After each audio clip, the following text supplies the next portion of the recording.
Stay a while and listen. I'm trying not to die. I could. He actually can't reach me. That's pretty funny. Ah!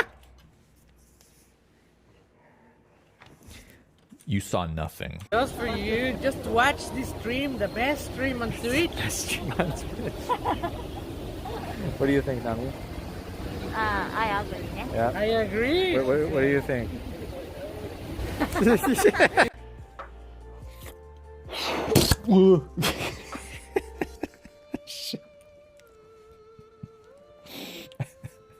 I haven't been drinking yet. The butt toucher. Yeah, that's my ultimate move, buddy. I touch the butts. Bro, show me the ultimate move. Touch the butt. Touch the butt. Oh yeah. Touch the butt. What's that? Touch the butt. Don't wake up. Yeah, you fast asleep. You dreaming about exploding in my face. Wait, that didn't sound right. I mean, you know.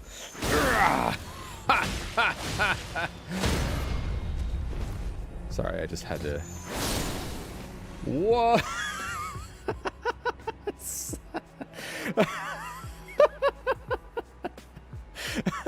Sorry. Okay, sorry. That was just really funny.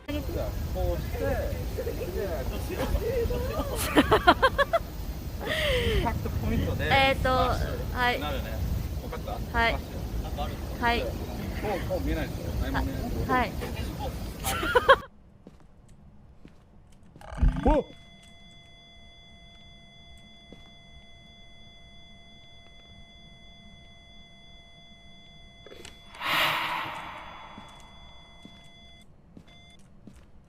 Well, there's the MF5. Let's get the fuck out of here. Bro, what the fuck?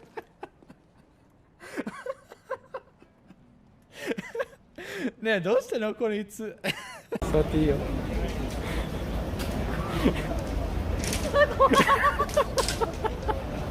すげえ。じゃあ、ヤッホーして。ヤッホーして。あ。Get over here. There's no escape from the huntress, you fool.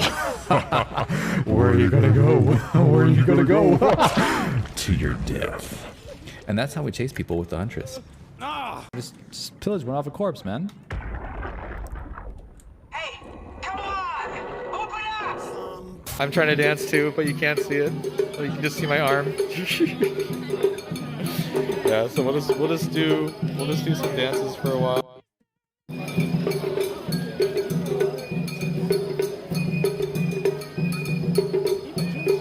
Traditional dances. There's nothing else for us to do besides dance. Yeah, like what do we? Oh, that almost killed me. Live. Whew, Fally! Fally, I don't want to die! Okay, there we go. Oh, boy. What? Just push us off the plateau! What does that mean? If I don't hit Delta, we're dead. Been quite busy? Yeah, I've had a busy weekend. But it was fun. It was busy, but really fun. It was, hello? Pardon? Hello? The fuck is that timing? What the hell was that? Yeah, thanks, Paimon. Wow, you are so great. 次はリッチ、愛でしょ、ラブ、ヘルス。もう一回やって。Wow. Wow. Adorable, yes. Adorable is what I totally agree with. And these coasters, I've... Oh, gosh.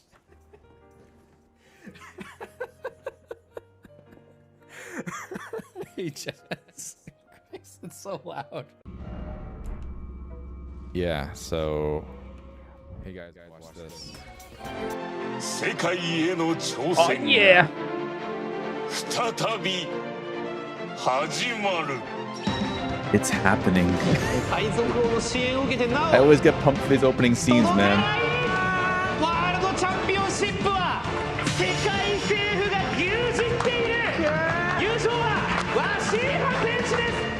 This one's from a while ago, though. 夢の舞台へと続く道を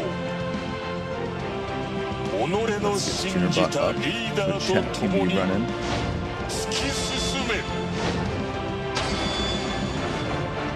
立ちはだかる強敵に向かって What we'll see today and how many red decks there are. And hopefully they don't immediately lose.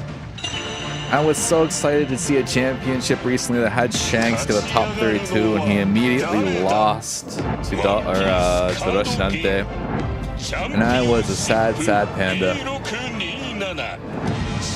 I was a sad, sad panda. Osaka Taikai. Man, mine's coming up soon in 15 days. カードゲームチャンピオンシップ2627シーズン1大阪大会配信。本日 MC 実況を務めます私大川遠いと申します。どうぞよろしくお願いします。よろしくお願いしますお願いします。そしてゲストとしてワンピースカードゲーム公式 YouTube 番組ワンピカード情報局の皆さんにもお越しいただいております。まずはアメリカ人のギャビンです。お願いします。お願いします。Well, he just introduce himself as an 続いてこ American. の方です。はい、ワンピース大好き高橋です。お願いします。お願いします。さらにバンダイカード事業部の後藤さんです。はい、後藤です。よろしくお願いします。よろしくお願いします。 Bandai. ということで我々4人でチャンピオンシップが行われておりますこの大阪の大会会場特設スタジオから熱い熱気とともに生配信をお送りしていきたいと思いますので皆様最後までぜひお付き合いください。 Just mirrors their audio kind of like not good. ちなみに画面左上こちらですね。こちらですね。こちらここにある通り配信をご覧の皆さんぜひ大会に関する感想だったりとか応援メッセージを CS をつけて投稿してみてください。よろしくお願いします。 1PCS. そして16段環境始まって約1ヶ月もちょうど1ヶ月ぐらいですか。 It's been about a month since the OP16. かなと思いますけれども、ヤブインさんどうですか現環境今What does Gavin think about this shit? やっぱり5デッキで結構固まってきたイメージがありますよね。その青緑のルフィとナミ。Yeah, Luffy strong, Nami strong, Teacher strong, Roshinante strong. 結構もうその世界中で環境が固まってきて、まあその中でもやっぱ割と広いそのどのデッキでも強すぎない。But there's still like a lot of like range. Almost every deck can be good. この間はハンコク。Hancock won recently. まあそのシャンクスだったり、 Shanks was still in the tournament. So yeah, basically saying it's a very healthy meta with lots of variety. So he wants Luffy to win, of course. Huge Luffy fan, this guy with the straw hat. Yeah, and he's just talking about how epic it was when he went to the Navy headquarters and said, let's go and save Ace. So it's emotional for him, I agree. But for Ace. Oh, he has the same birthday as Roshinante, so he wants Roshinante to win. やった時使ってたんですけど、しばらくねあんまり強化が入ってない。でここでいきなりもうバーッと強化カードがいっぱい入ったんで、あれも最高に楽しんできて。So he's saying it's really cool how like a lot of cards were put in the Roshinante as well from the new set, like the Kaigen Homeboot and Sakazuki. はい、そして16段環境の中盤ともいえるこの大阪大会どんなリーダーが勝ち上がってきているのか So here's the leader spread. していきたいと思います。なんですけどまずは今大会の概要を説明させていただきます。He'll explain the rules. Okay. Explain the rules. こちら、 Hold on, let me turn off my fan. 本日ですね、スタンダードレギュレーションで行ってまいります。店舗予選突破したおよそ930名が参加しております。 So there's 930 people who joined. It's Swiss draw, and there's 9 rounds. There's a top 16, which will be what we're watching now. One round is 30 minutes, and then when there's an extension, it's like I think it was like what 3 turns or 2 turns depending on who went first. Then the top 20 people will be in the area season 1 area championship finals, and then this is best 10 gets truck and best 20 gets Boa here. That Boa, even though it's only top 20, I think will be worth quite a pretty penny. Any Boa card. 全体の使用デッキ分布集計終わっておりますので見ていきましょう。使用率こちらです。Mostly Enels, Namis, Luffy's, Teach, Lucy. That's a lot of Lucy's. Roshinante, Black Yamato, Hancock went up a lot. Still quite a bit of Shanks. No red ace, but there is a red blue ace.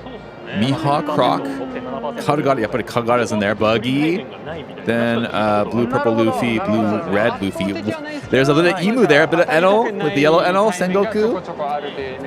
Yamato, a lot more Yamatos than I thought. I'm happy to see all these Shanks though, so I have some hope because I think Shanks is what I'll be bringing to my championship actually. でやっぱエネルが結構そのなんていうの結果的にもそのどんどん世界で見ても減ってるイメージがありますけど、一番多いのが Okay, so he's saying for the first time in a while, we've actually seen the most Enels because Enel kind of went down for a bit, but now he's back up. And based on results, it's clear why, because Enel's been winning a lot. But because of that, Nami's still a lot. And because Enel's good into Luffy, that also raised the amount of Enels. So it's like these three kind of are fighting each other.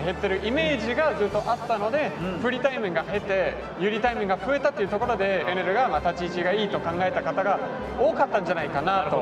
yeah, he's basically saying a lot of good matchups have started to rise because of like for Enel, so there's just a lot more Enels now, which makes sense. So here's the final 16, I think. Luffy, Nami, Rush Nate, Enel, Teach, Kong, Croc, and a yellow Luffy, the OP15 Sky Luffy. Damn. No Shanks, eh? No Shanks, eh? That's a little sad. But yeah, buddy, Enel's still strong here. エネルがそうか一番高かったけれども、今回はまあ2番手ぐらいのやっぱこの5デッキというのが一番多く見られてる感じですよね。さっきも触れましたルーシーはちょっと一人も今回 There's no Lucy. Yeah, Lucy didn't make it even though there's a lot of Lucy's. But yeah, Teach made it to the end. Nami's still there. Nami, of course, still very good. It's hard to deny that Nami is still top. I just don't want to pay for the cards. ルフィもそこまで当たりたくないかなという、今回においてはちょっとまあ選択としては難しかったかもしれないですね。難しい環境だった。そういったところもあるかもしれません。といった皆さんこの面々で決勝トーナメントを行ってまいります。さあそれでは決勝トーナメントまずは16名からベスト8を決めるバトルということになります。 Okay, so we're starting with the top 16 that goes to the top 8. This is the first round. We got what looks like Nami versus Teach. Nami versus Teach. Who wins that matchup? I think it's Teach, isn't it? Generally speaking. They're just saying the leader ability here. So everything is cost +1, and then you can throw away a trigger card to change the direction of attack to any Blackbeard Pirates character or card that you have, including your leader. And then, of course, Nami. You guys all know what Nami does. Nobody's got to tell you what Nami does. Nobody's got to explain this to you. Man, still so good. I knew this was going to be so good as soon as Heroines dropped. Which is explaining a throwaway card to become a 7,000 leader, of course. So it looks like Nami's going first. Though I think Nami wants to go first these days. Because they don't really play girl anymore.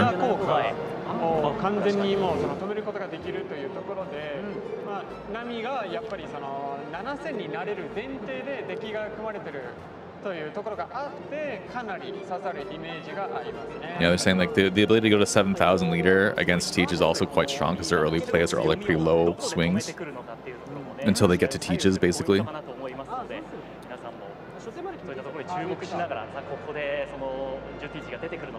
Yeah, I think it's, like, these guys are like so annoying though. Like, yeah, you got to put your life a certain way. It's got to be slightly angled to the left.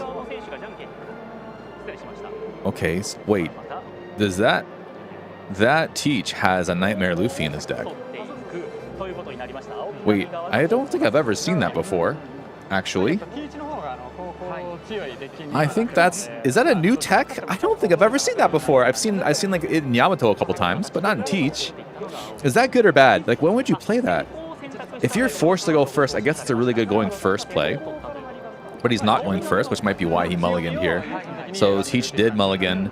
I think Nami... Oh, Nami's going to decide now. I want to see Nami's hand, but I kind of can't. He is keeping, so it looks like he got a good start. And no matter how they put their life, the fucking judge always like touches it. I want him to like touch the life. I know you want to.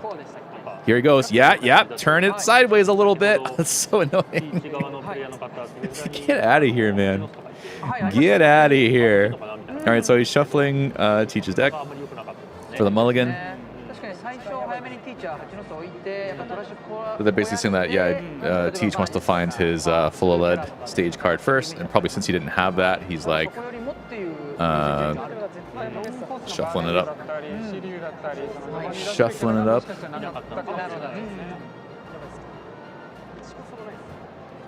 I want to make sure that chat is working right now. Can I say hi to myself? Oh, it is working. Okay, nice. Man, this fucking guy. Stop touching the life! They always are so anal with that. Did he start with full ed? No, he did not. He has Black Burgess in his deck. I saw he has Black Burgess. Alright, so we are playing Thriller Slop here. So we got Perona, Robin, Marco, Moria, and Zeus. There's no 5 Nami though, which is kind of not great, but not the worst. Yeah, he's basically saying the same thing. He wants the 5-cost Nami, but he does have Robin here, which is quite good. So you basically just drop your Marco on 5, and then your Robin on 7, and you're pretty much okay. Yeah, this no full lead, no search card. I think this is not a great starting hand personally.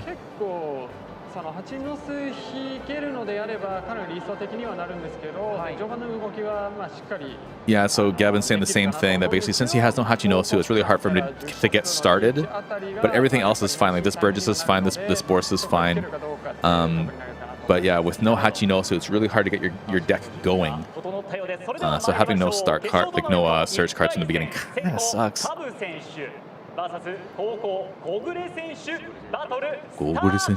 Battle start. All right, and we start. It begins. Yeah, okay, so Nami goes first, gets the Dawn, attaches Dawn, passes turn. Not much to do with one Dawn. Now will Blackbeard play a 1 cost? He pulled Hachinosu from the top. Oh, that's so lucky. Oh my god, that's lucky. Top deck's Hachinosu. Okay, looks at 3. Probably getting Shiryu here. Yeah, gets Shiryu. Bottom deck's everything else. What do you throw away for that? Okay, you threw away that lets you search any trigger. Basically, put it back to your hand. And then for one more Dawn plays, who is this guy? Is that Baskshot? What does he do? I think he either KOs something or he rests a 6-cost on KO. So if this guy plays a blocker out later, he can just rest that blocker, which is pretty good. So he just puts 3 and does 8 leader. There's a trigger that he's thinking about. He plays it. It's this guy who does 1, draws 1, and his Koka. Oh, it can KO a 1-cost or less character, but there is none on Nami's field, so it does nothing. He just draws 1. So basically, just would prefer the draw than having that card to hand, essentially. So Teach at 4, probably just going to drop Burgess here. Swing 5 and Burgess, I'm guessing, is the play. Especially when you have Hachinosu, you can basically just keep piling up that Burgess pretty easily. Nami thinking if he wants to do leader pump or not. Does. Gets rid of Moria early. But he's so excited to use his Hachinosu that he flings it across the table. He will throw away... Is that the Shiryu? He throws away Shiryu? Threw away Shiryu. Interesting. Okay. 2 gets the 8-cost Teach. Maybe because he's planning on playing Borsa on the next turn. I'm guessing that's the play for him. Then plays Burgess out. Burgess is already at, I don't know actually, because he must be at least +1 right now, so maybe 6. This will be the time to use this if he has it, but he's not. So Nami swings 6. I'm guessing he wants to just take this to play his Borsa next turn. Yeah, he does it. And does he get a trigger? He does. He's thinking. Processing trigger and flip. All right, so he's got she does 1 draw, and then you can play a 1-cost or less from your trash, which is really, really good. That's a very good trigger. Devon there, and then this is the one I think KO's a 1 or 2 cost character, but probably just have it on the board just to have something to redirect to later. Then plays Marco as we suspected, which will probably end up being rested next turn via this best shot effect if he doesn't just attack with it anyway. Starts with Hachinosu just to pump up that Burgess and throws away the 7 cost Nightmare Luffy we saw earlier. Still not really sure that, yeah, that's probably not a good timing to play that on the odd curve, so I can understand why he threw this away. He just swings 5 again, and he just blocks it for free with Marco. Now, does he want to swing with Burgess or not will be the question. He does. How much is this? There's no marker on this, so I can't see how much this is. Looks like it's just at 6 right now. There we go. And then he counters that out with Perona. Then plays a Shiryu, so he must have had 2. So he just plays the Shiryu. Allows you to throw away a card, I think, to put 1 onto your life. Throws away the Van Olger, I think, to put in the Devon again, which allow him to draw 1 and play a 1 cost from his trash.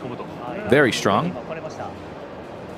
So Marco's back up now. He probably will just swing with Marco here because either way it's just going to get rested. So I can see like an early Marco swing into a leader swing into a Robin here is my predicted play.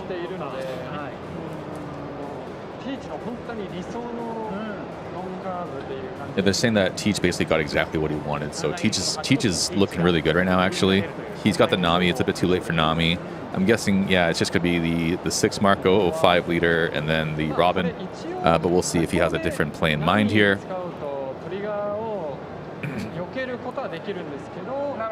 I think he's deciding if he wants to put Dawn on Marco or not. Maybe he just wants to play Nami out. He could just play Nami as well, actually. But he's going 6 into Burgess, I think. Okay, so he might actually just play Nami here.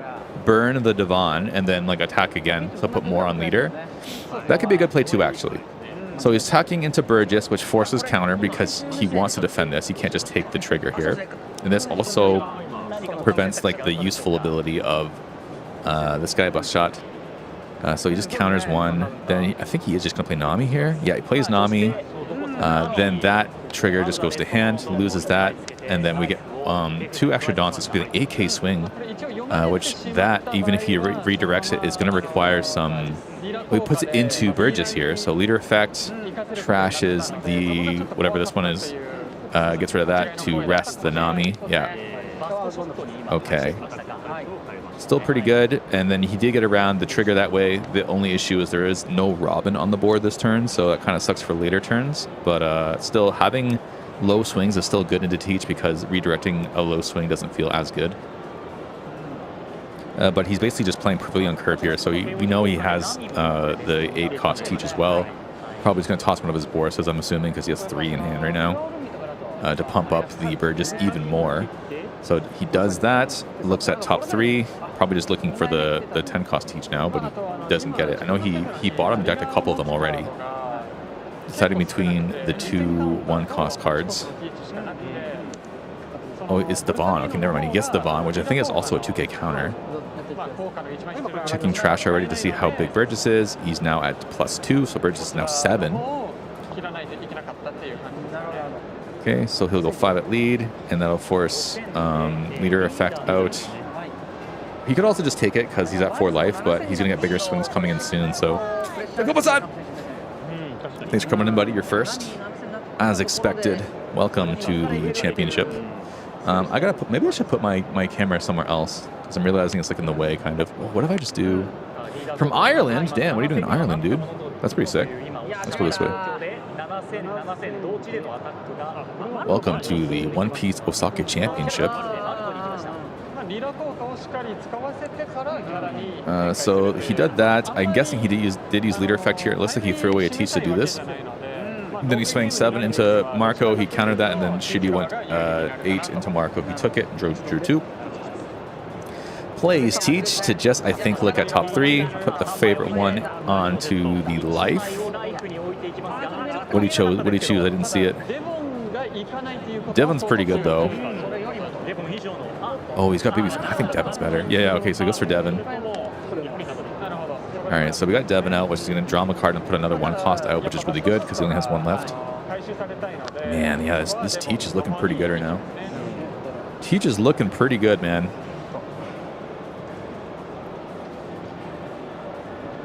So we're at 9 Dawn. He does have 2 Morias in hand, so it's probably going to be a Moria turn this turn.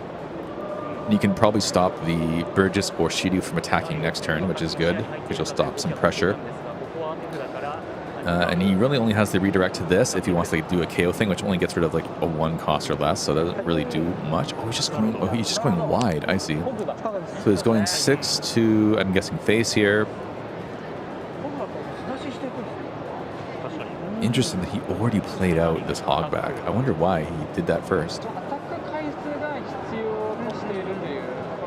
Okay, takes it, does have the Devon trigger, draws 1 card, and puts out a 1 cost from trash. I'm guessing this will be the one that rests the 6k. No, it's an auger. Okay, so you can minus something by 3, I believe. On KO. It's not flashing on the screen, but I'm pretty sure that's what it does. Yeah, there it goes. Yeah, you minus something by 3 on KO. After you draw a card and then minus something by 3. Oh, that's so good. This deck's so good, actually. All right, and then he's thinking maybe he has another Marco here. Might be just dropping another Marco out and then putting 1 down on leader to have leader effect.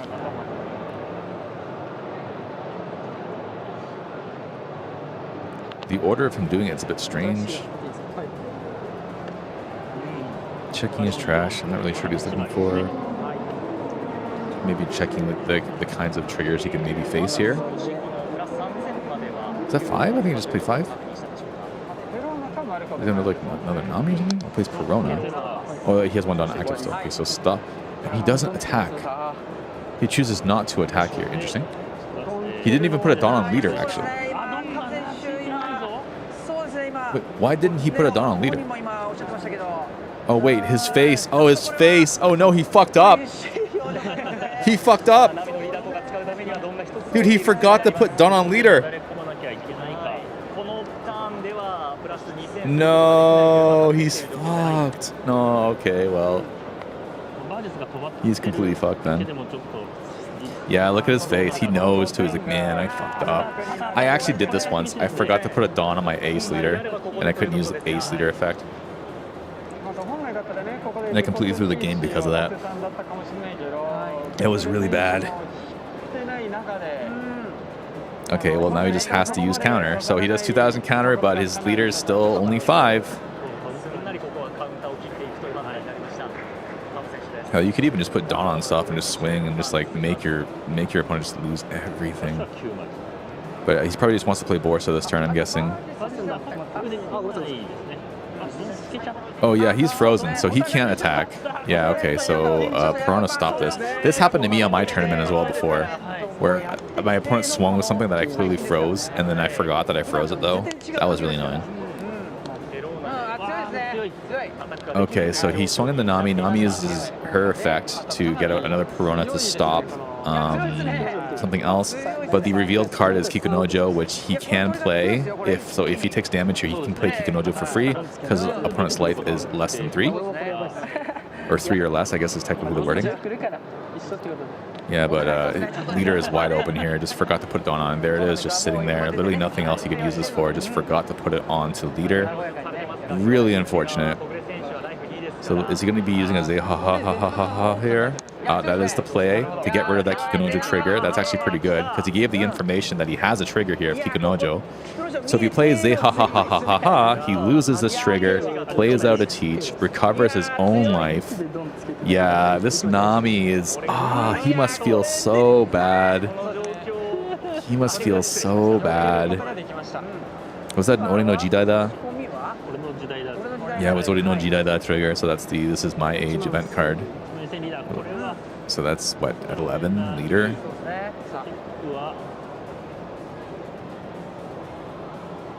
It's a hogback.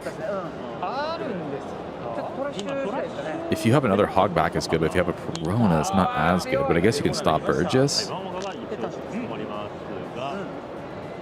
No, you should. This is played rested. Oh, he ended turn. I see, so it's his turn now. So now he has 10 Dawn. What does he have? 2 Morias, a Robin. Is that 2 Morias, 2 Robins? He has a lot of bricks, dude. Man, it's not looking good for Nami, is it? So it goes 5 leader.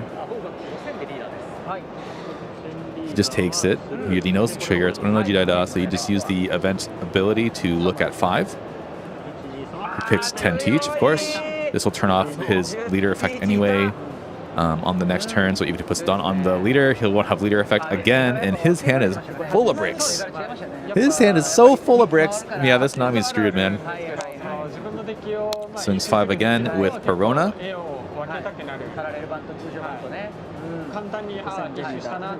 Man, that's brutal.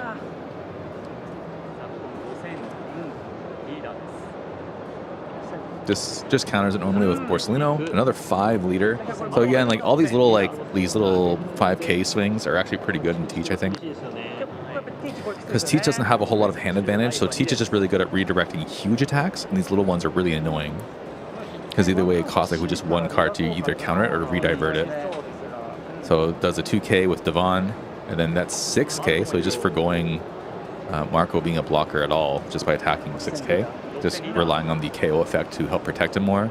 Uses leader effect, gets rid of another Devon, and redirects it into Augur, which will do -3 to the leader. So then the leader is at least 2K, puts 3 Dawn on leader to put that back up to 6. So another 6K swing, meaning he's probably just going to drop a Robin here.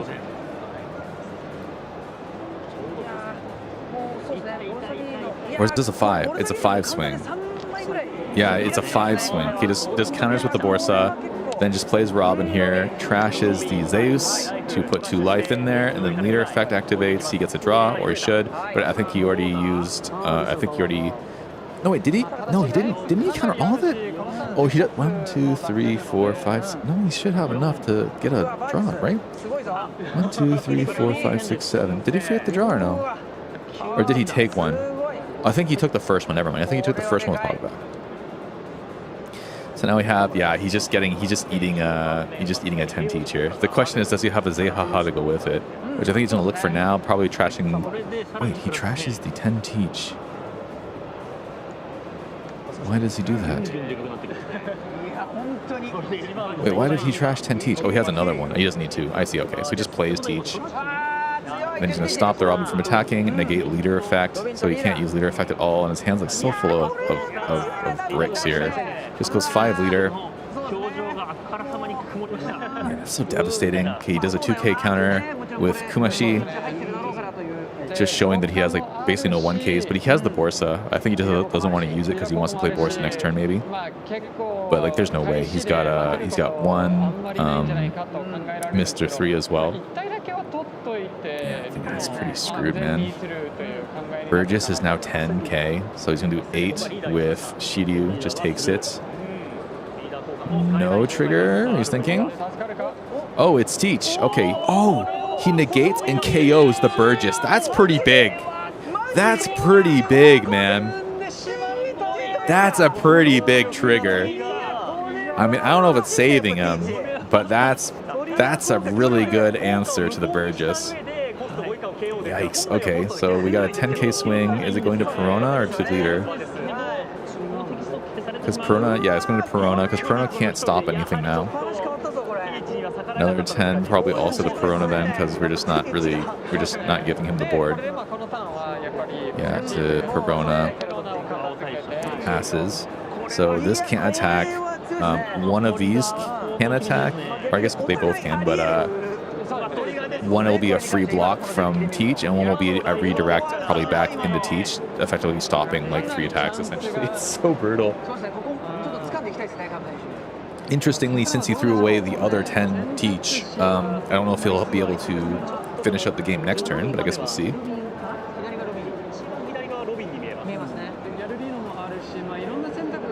Yeah, he has a few choices. Okay, so he's just going 6 lead. So one of the options he could do is play Galdino alongside a Borsellino to stop this Teach and to stop, or maybe even one of these, because if he can just use this as a blocker effectively. So maybe he'll stop one of these, because the result is basically the same, and then play out a Borsa for a blocker and a life. So he blocks for free for that 6K. We have 5 going to leader. These small attacks are actually really strong at this point now. So he uses the Burgess to counter that, and then we go 6, and I think he has to take this, or use something to redirect it. Will he redirect it or no? He takes it. thinks about the trigger, uses the trigger, kills Marco. Man, that teach trigger is so brutal. It's so brutal. No wonder it's like a 5,000 yen card, man. So crazy. No draw from the Marco. I mean, I guess the only good consolation will be he already attacked with it, so at least he got value as an attacker.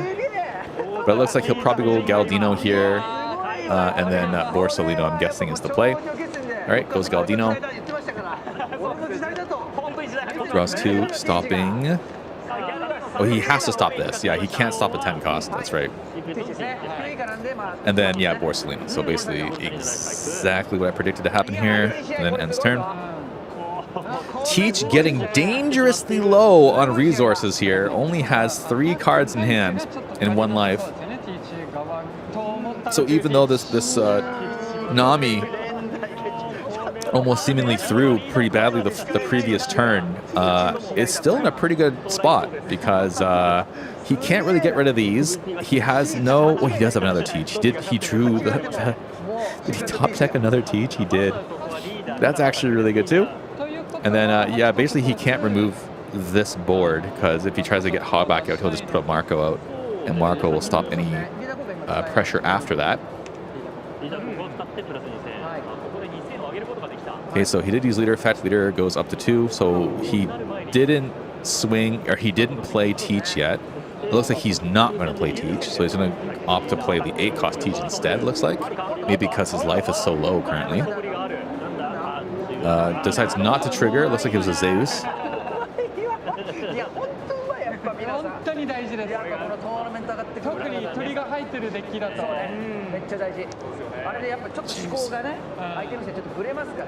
I think he's checking his deck to see what's even left, to see if it's even worth using Hachinosa or not. And if that Burgess had survived, it would be crazy right now. All right, goes 11 to leader. Looks like he's going to just take that and thinking. Well, maybe it's a Moria. He's checking his trash for a 4 cost. It's a Kumashi. He plays out Hogback. Okay. More attackers for the next turn. And we know that, yeah, he basically only has 2 cards in hand, meaning those 5k swings are going to be pretty devastating. I didn't see what he put in just now. I didn't see what he put in. But man, yeah, actually, I don't know if Teach can stop this. He gets rid of the 10 Teach to get... Only Burgess has counter. He'll have to get Burgess, yeah. Because it's pretty much going to go down to countering all these small swings. He's going to check the trash now to make sure, like check his 2Ks and stuff probably. How many triggers as well, like how many teach triggers he might have left. Because we know that he put something into life, and he's trying to figure out what that is. If he can swing 6s, it'll be pretty devastating for the teach. What can he play though if he swung 6s? He could play another Robin here. Problem is he has so many bricks. Swinging 6, so it starts with 6. It's probably just going to take it, but we'll see what the trigger was now. It's a Shiryu, so he just draws 2. So 2 free cards. It's another Ori no Chidaida and some counter, so I think all of those are just 1k counters, meaning 6k swings here will all be really devastating for him. So if he just puts 2 on 6, 6, and then these are all 6, 7 anyway, he could just play the Robin for free. He could even just go for game, I think, honestly. Like, he could just win here. Yeah, this is going to be the hard thing. But considering, yeah, the clapback is going to kill him, I think, so I think he has to go for game here. But there's the blocker to worry about. There's 3k counter, a blocker, and a life. And all the commentators are saying he basically just has to go for it. So we're going to start with the non-committal Dawn play of hitting swinging 6 or 8. He has to take it, or sorry, he blocks it. He can redirect one as well. So one of these will be stopped for free, and then 2 have to go in. So how is he going to do this? This is a tricky turn.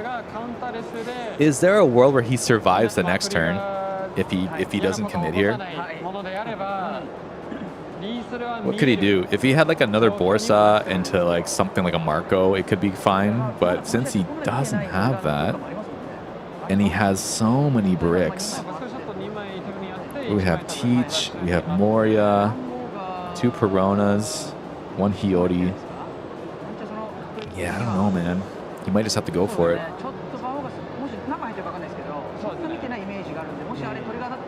He's just trying to map that shit out in his head right now.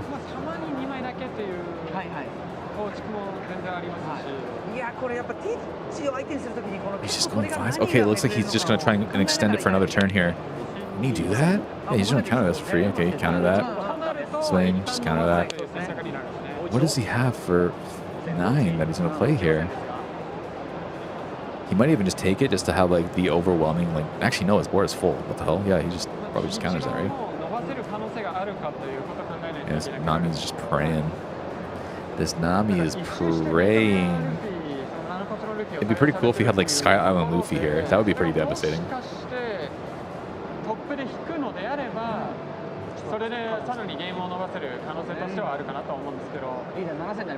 think he's also checking his trash to see what potential triggers he could possibly have here. Because it's true that if he could trigger out like another Teach, for example, and the Teach can KO that Borsa, it's just like it's just a free game, right? But because this is probably gonna be his last turn anyway, right? Like, so there's almost, I mean, the demerit, yeah, there's almost no downside of taking this. I guess the only downside would be if he happened to have a Luffy. He does take it. There is no trigger. It is the Nightmare Luffy, which you saw. He plays 2 of them because he trashed one earlier. That's kind of an interesting tech he has here, but brought him to top 16, so you know it's probably pretty good. So what is the Nami player deciding to do? Probably keeping that Borsa up because he knows he can't win now. So what's he playing? Just playing Robin and passing? Really? He could, he Hioris. If he Hioris, he can plant something that gives him life. He could plant a Moria. Oh, that's really good. Okay, Moria, plant Moria. Hiyori, plant Moria. And then play Robin. No, because then Robin... Oh, I think he's just realizing that now. He did the wrong order. He would have had to use Robin first. Yeah, he would have had to play Robin first. Oh no, this fucking guy. Oh no, brother, you can't do this on the top 16. Oh, dude. Brother, no, not like this. Yeah, GG, it's over. Like, he actually had a really good idea, and then he executed it completely wrong, and there's no take-back season top 16, buddy. I'm sorry. Oh, man, that's sad. That's so bad. This guy did 2 devastating mistakes on top 16. Like, just, yeah, I mean, you basically just lose now, right?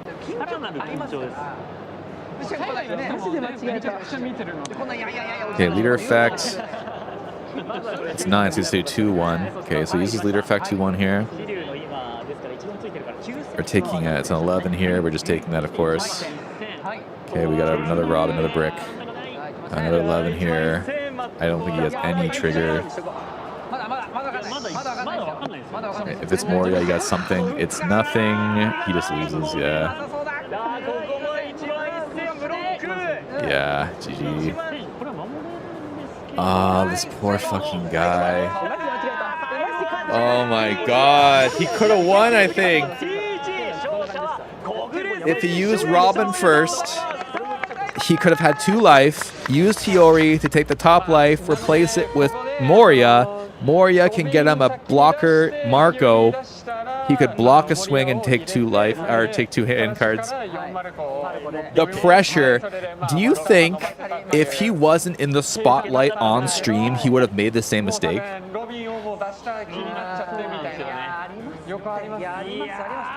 Yeah, they're all just like, man, that poor fucking guy. Like, we all know what he wanted to do, right? We all know what he wanted to do. But you can't, there's no take back season top 16, man. That's sad. That's sad. Damn. Yeah, my thoughts exactly, dude.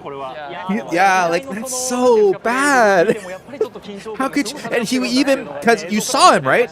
He was gonna put Robin down, and then he switched it to Hiyori. He switched it himself. He must have just been confusing himself. Oh man. Okay, now we have some new stuff. Oh, it's like a starter deck thing, like a starter thing. Oh, this Luffy box is cool. Why does it have Shanks here? こちら8月1日、2日の土日に全国の公式ショップで行われるティーチングイベントとなっておりまして、ワンピカードのルールや maybe you can't use it outside of the event. Osaka show. Oh, this is what you get for joining. Oh, that's cool. That means this is a promo Luffy, which means it's going to be a lot of money. Man, promo stuff, but man, that poor Nami, dude. I think he would have had it. He had the perfect plan. Unless, yeah, the teacher would have had no way to get around that, right? It's that bad habit of holding your card you were thinking of playing, then hesitating meanwhile thinking about what you want to do next. Yeah. Well, plus, like, this guy is on what, round fucking, like, 10 of his day now, and he's live on TV, on YouTube, like, there must be so much shit going through his head right now. And now he's never going to live this down. Damn it, dude. This poor guy.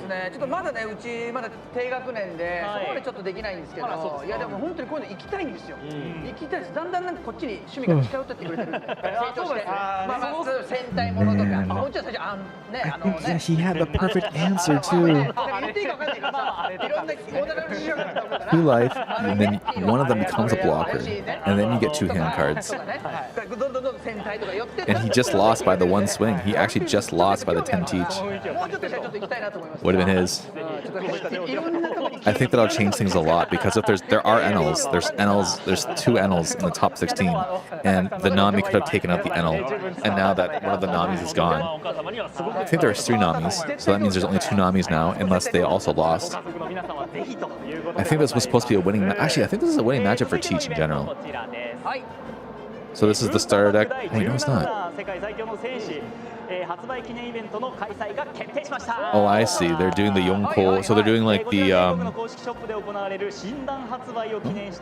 Yonshindan no tema, Yonko no leader de battle. But these aren't Yonko. もしくはYonko no ichi ni. Oh, okay.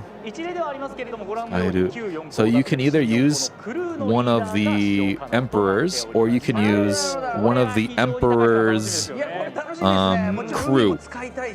So in this case, yeah, Luffy is an emperor, so you can use Zoro because Zoro is part of that emperor's crew. Or Buggy's the emperor, so you can use Croc because Croc is in Buggy's crew. And so on and so on and so on. 本当に新しいデッキが何が来るかによりますよね。やっぱ診断使いたくなるから。そうね。Yeah, they're just talking about how they want to use the new cards. So this is just an example of leaders you can use. HP check homepage. Okay, so there will be a homepage, and you can check all the leaders that you can use for this event. Because even then, like, there's Cross Guild, but is Cross Guild technically Buggy's crew? Not really, right? He's not Buggy Pirates. So Crocodile's a bit of a weird case, I think.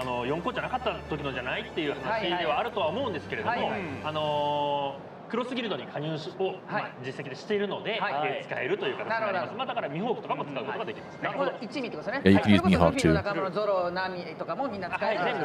So I think they were saying like you could have, they were thinking about using only just the emperors, but it would have been pretty limited. So they decided to add the emperors and their crew. Yeah, you can check the homepage for more information. That's interesting though. The 4 emperors. 4 Emperors tournament or whatever. And then you can win those prizes. Then I think we're just going to go to some commercials. Okay, this is for OP17. Man, what a match. And that was interesting. I don't have any of you seen the tech of using Nightmare Luffy in a Teach deck. I don't think I've ever seen that before. At least no list I've ever seen has that. So maybe this guy cooked that up and didn't use it until this championship. So that way, like, he can, like... Actually, I'm going to look at the latest winning decks for Teach right now. So we have a Nami. Oh, there was a red ace. Interesting. Okay, here's the latest. There's a 7-4, so yesterday. Flagship winning Teach deck. Does not play Nightmare Luffy. Man, what an interesting tech choice. Because you would think you'd only really be able to use it by the end of the game. And by the end of the game, you really only want to play, like, Teach into Teach into Teach, right? Essentially. So when would you... Yeah, I guess you would only play that if you're forced to go first on your 7 Dawn turn. When else would you play that? I think that's it, right?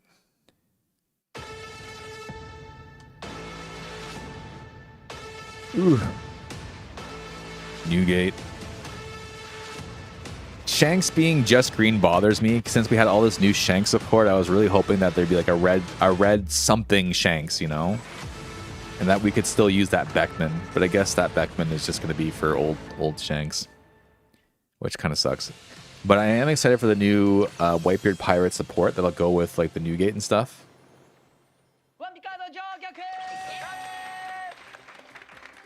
All right, then they're gonna do this stuff until they're ready for the next tournament. Some of these waits are pretty long actually, so there's not a whole lot we can really do until that time. All we can really do is discuss what happened, and we can discuss like cards that are coming up and decks that are coming out as well. So this comes out on the 11th, and I think by the time I have my area tournament, so I'm in this tournament that we're watching right now, except this one is in Osaka. So this kanji is for Osaka. Mine will be in Tokyo because I'm living in the Tokyo area, and I'm really unsure of what deck to play right now. I used to play Nami. And as you can see, Nami's still quite good if you don't fucking fuck up like that. But I just don't want to... Like, I was borrowing the Borsalinos from my friend, and I do not want... Like, he sold his Borsalinos because they're worth so much right now because they're also in the Teach deck, right? So they're both in Nami and in Teach, meaning everybody needs 4 copies of Borsalinos. So he got rid of his because he is only running, I think, 2 Borsalinos in his Teach deck. So he sold 3. I think he had 4. He sold... 2? No, he sold 2. Yeah, he did sell 2 actually, never mind. Because the third one had some damage and he wasn't going to get a good price for it. So I only have 1 that I pulled myself. And I can't really do much with 1 Borsa. And you would also need, I think, at least 2 Teaches as well. Meaning I would have to shell out like maybe 40,000 yen if I want to play the deck. And I don't want to play that much, so.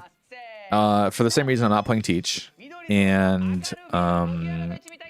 Enel, I think Enel is worth considering because I think Enel is just generally just a really, really good deck. I just think if I started to play Enel now, 15 days before my tournament, I would be nowhere close to being good enough or like masterful enough to play Enel properly in a tournament setting. So what that makes me come down to is I basically have the option to play Shanks, which I've been playing a lot of Shanks of, and just praying. Building a really consistent build that can have a chance of like consistently doing well. Or I don't know, Red Ace. I've been playing a bit of Red Ace as well. All these red decks that like maybe I would have a chance just because like nobody's really playing against them that much. Or I could build another like blue-green Luffy like everybody else is building blue-green Luffy as well. That deck wouldn't be that expensive to build, I think. I think I would only really need the 4 Galdinos, which I already have. So the Galdino's not a big deal.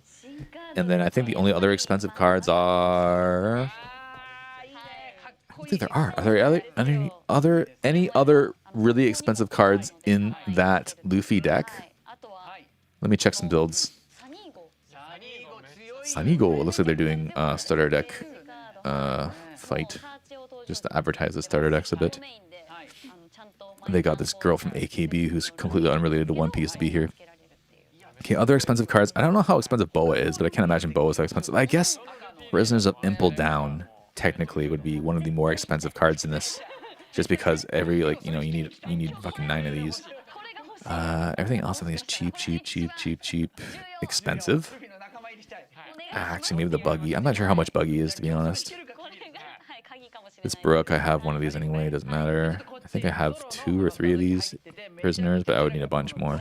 Hancock. Yeah, I could see these being like maybe 5 to 1,000, like 500 to 1,000 yen each, meaning the whole deck. But actually, let me just check really quick. How much is buggy?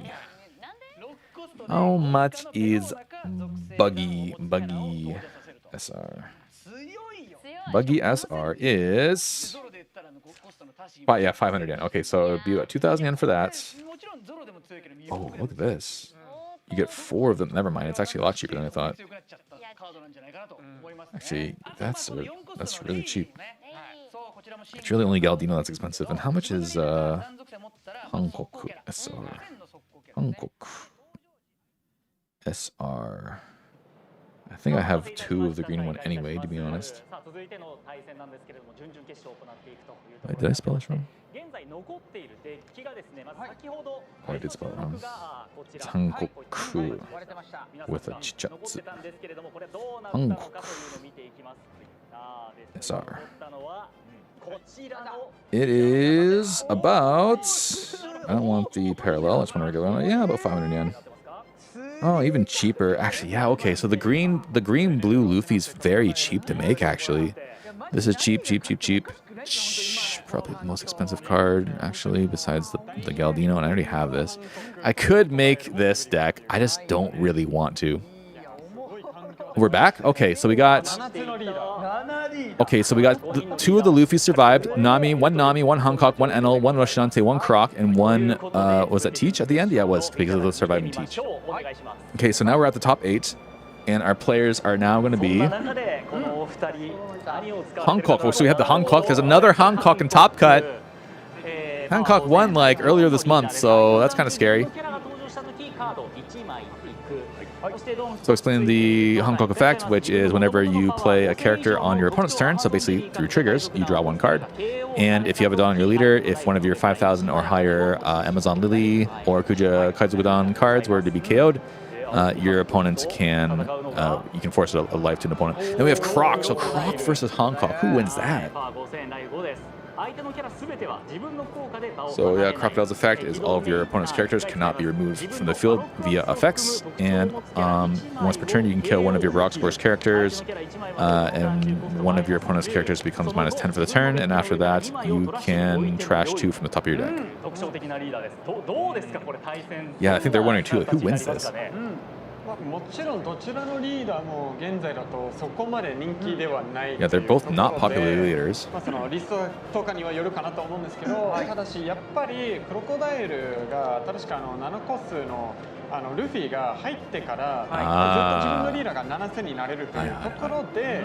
So they're saying since Crocodile actually plays the Nightmare Luffy, which can make his leader become 7, it actually might have an edge against Hancock, because Hancock is pretty losing into Nami for the same reason that leader can become 7. So they're saying if Croc can find the Nightmare Luffy and turn its effect on to make his leader a 7k, the Crocodile will have a much better chance of winning this.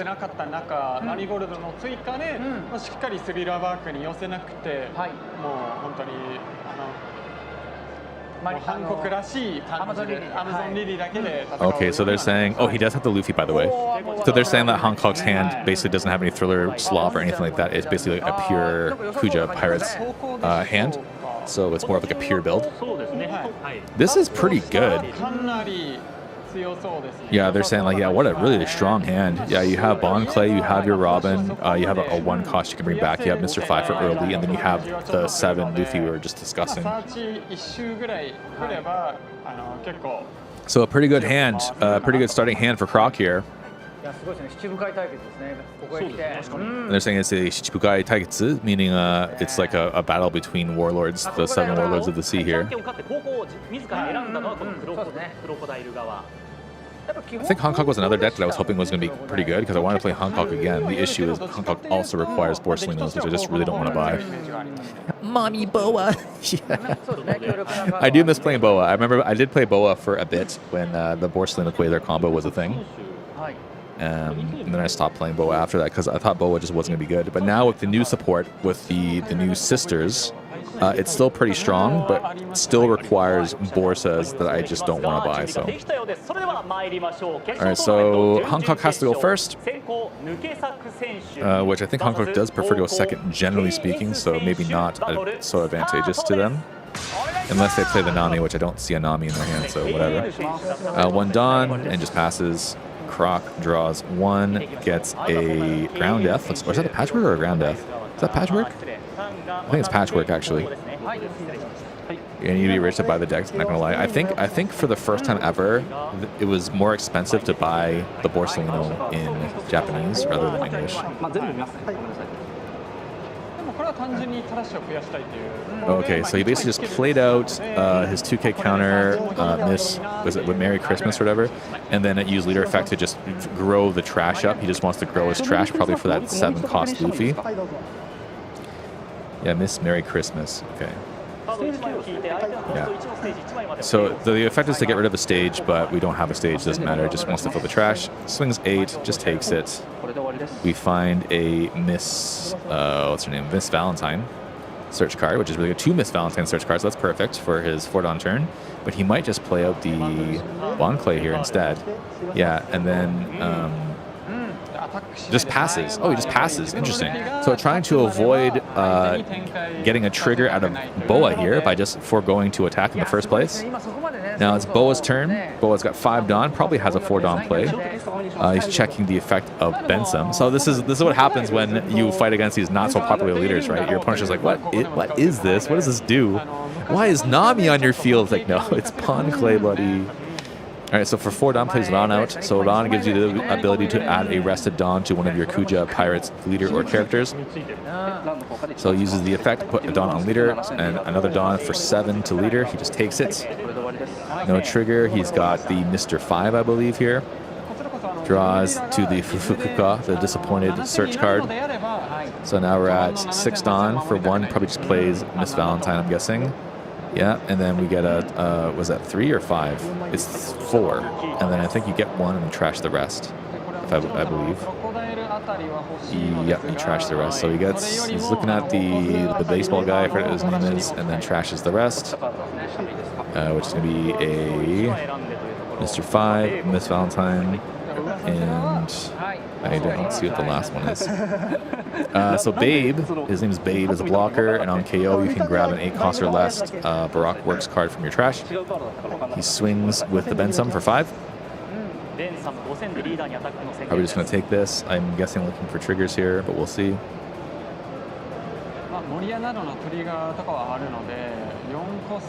Yeah, just takes it. And no trigger. Yikes. Gets a Borsa, though. Borsa's good for later. Uses the Bensum effect. He trashes 2.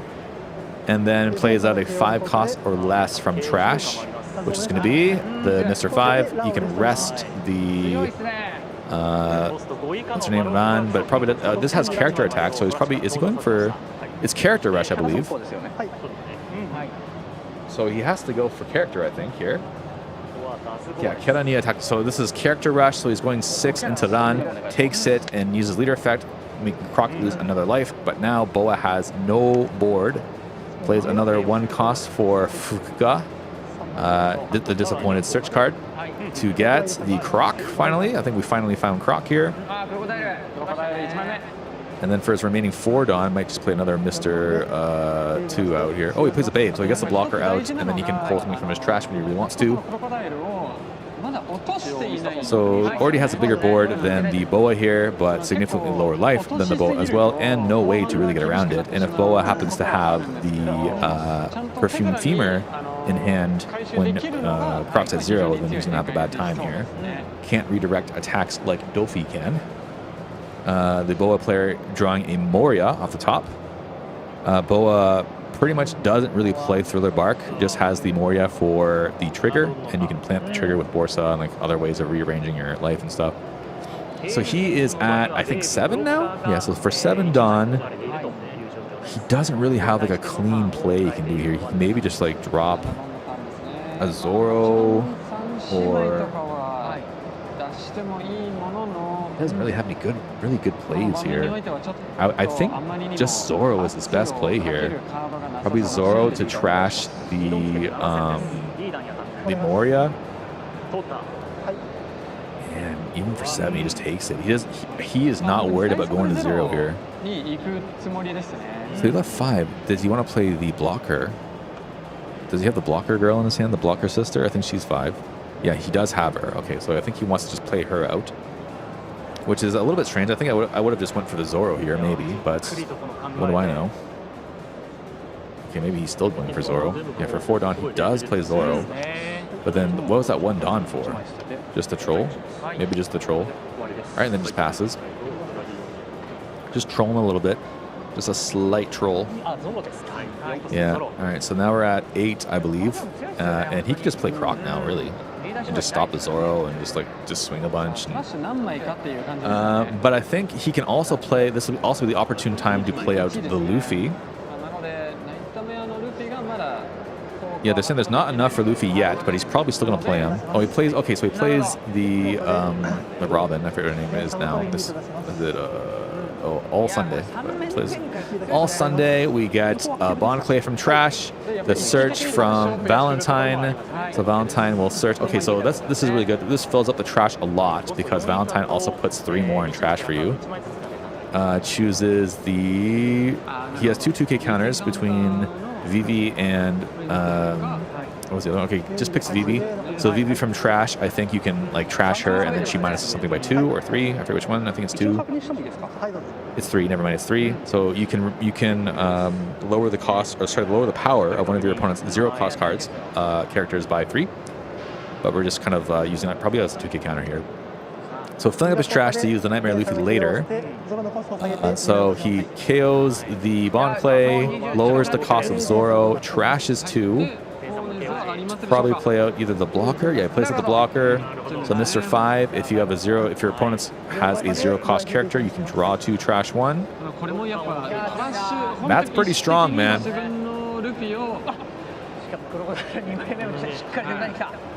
Looks like he's going to trash the Patchwork. Probably has no real use case, and he has another one in hand anyway. So he trashes the Patchwork.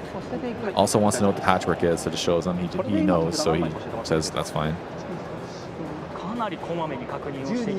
He has 12 cards in hand. Holy shit. I mean, yeah, but he only has 1 life, so.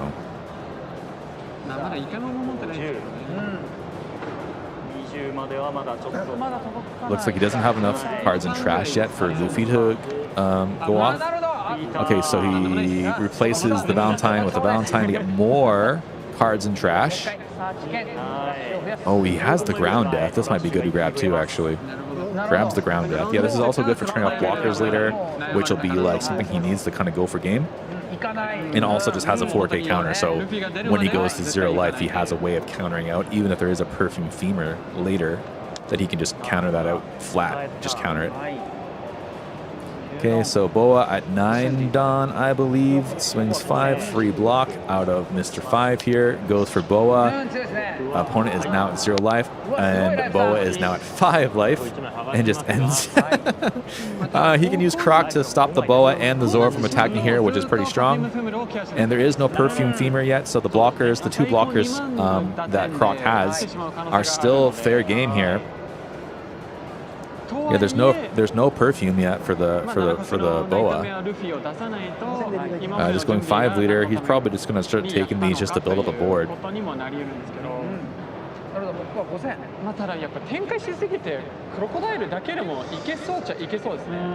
Yeah, they're thinking like this. You want to play the Luffy or just play Crocodile out? Grabs it and thinks about it. Or is he trolling? He could be trolling. Oh, is it trigger? Let me think about it. Does trigger a Oh, okay. He triggers the teach. Teach does negate the effect and then KO the character. So Babe does not get his on KO effect to find a card from trash and just dies straight up. Teach being like an extremely, just showing how extremely good of a card it is. Like anytime that trigger goes off, people just lose their shit. It's so good. It's just so good of a card, man. It's true, like if he triggers another teach out, the game's just over, right? Because then he has no blockers. And like it's always a possibility, right? So like, what the fuck, man? Yeah, it's just so bullshit. Some, like triggers are so dumb. Okay, takes another life, thinks about the trigger. Thinks about the trigger, what do we got? Oh, I see. So it's gonna be Moria just to play with Ron, get a free draw here. So Moria lets you play any 4 cost from trash, and he only, I think he only had the 1 with Ron. So it's actually kind of good that he had that in trash to bring it back out later. Probably now he'll put the Nightmare Luffy, yeah, just because there's more low-cost characters on the board now. So now he's going to confirm the trash amount to confirm that this Luffy does indeed allow Croc to have a base 7,000 power on the opponent's turn now.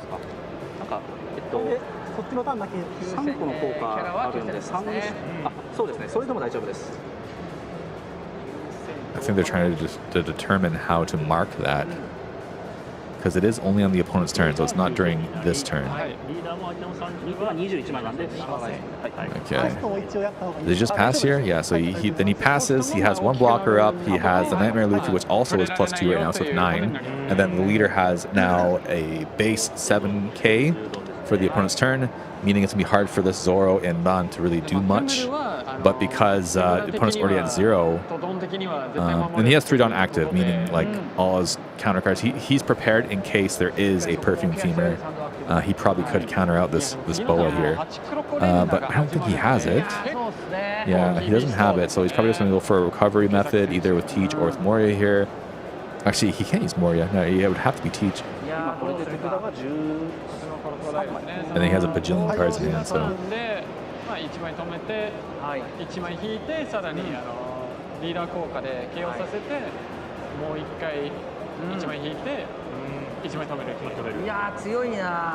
It's pretty strong, man.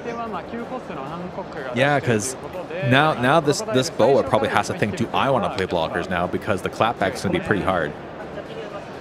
Okay, just swings the straight up 9, or was it 10? Yeah, 10 to leader. He can stop this with 1 ground death, which would be pretty efficient countering on his part.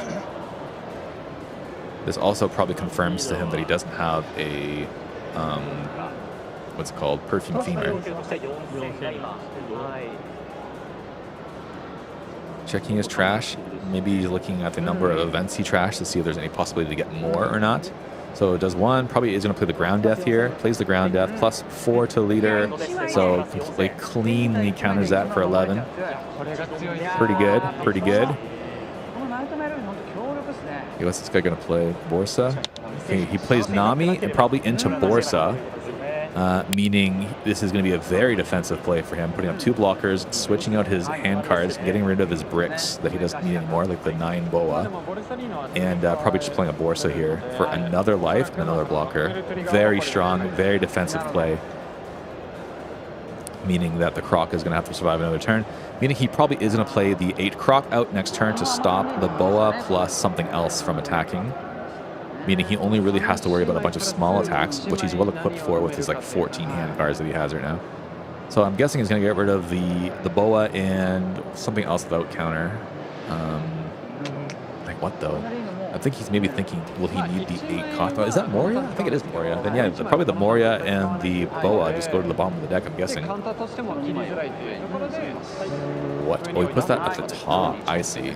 He just puts the cards he wants later anyway at the top, just to give himself more options. That's interesting. Okay, and then plays Borsa, of course, gets the life, and passes here, I believe? Yeah. Okay, so leader has no Dawn on it, but I don't think he's really going to go for the 10 cost Boa, or the 10k Boa anyway, so that probably doesn't matter so much. So now this Croc has to determine how he's going to stay alive and also do damage to his opponent, because depending on what your opponent triggers, you could instantly lose as well. Because if you lose your blocker here in Mr. 5, it's just GG, right? So we're doing 6 leader. And actually playing Croc is a bit dangerous here too. How did he attach that Dawn to Zoro? I'm confused. Because Ron, does Ron let you do it to any character? Hold on. It might have been the Ron effect, but I thought Ron only did it to the non.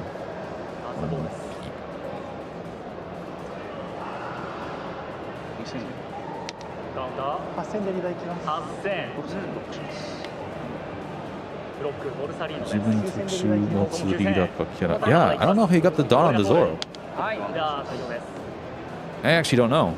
That's a good question, buddy. Oh, was it the? Oh, never mind. He just played Sanshimai. Yeah, I don't think he was supposed to put that Dawn on the Zoro. I think you're right. And the judges just let it go. Yeah, I think you're right. I think he did an illegal move here. Good catch. Yeah, it's weird. Yeah, they just let it go. Like, the judges are super anal about how the fucking angle of your life cards, but you put a Dawn on the Zoro with your Dawn, they're like, oh, that's fine.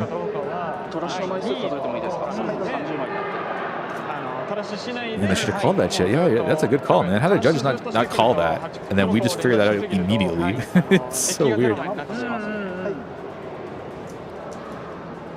Okay, so what I'm guessing he did here is he stopped to...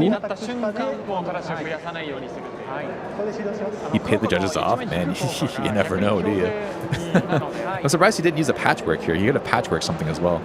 But maybe he just had the Dawn active. Maybe I should become a judge. Yeah, man. What are you doing in Twitch chat when you should be in the judges table? Hey, Seekers, how's the champion watch party going? It's pretty good, man. We have witnessed some intense shit. The last game was crazy. The biggest misplay I've ever seen. And we just basically observed a guy making an illegal play here on the Boa. Did they reveal the blue leader? I don't think they will yet. Because this is just another one of the many area tournaments that Japan is having. Because they might announce this in the Tokyo one, the one that I'm joining, because that'll be the last one. So I'm guessing they will maybe announce it on the last day, which will be the 20th. And I will also, yeah, like as I said, be in that tournament.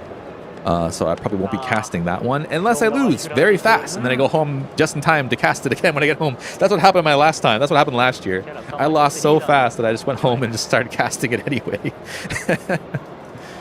But yeah, this is only the second match so far. But like, it's between Boa and Croc, two decks you probably wouldn't have expected to be in Top Cut in the area championship. So it's actually very interesting to watch this. But so I think we have... Okay, he removed his locked Zoro to play another Boa down. 7,000 leader. The Croc's leader is currently 7 because of the Luffy.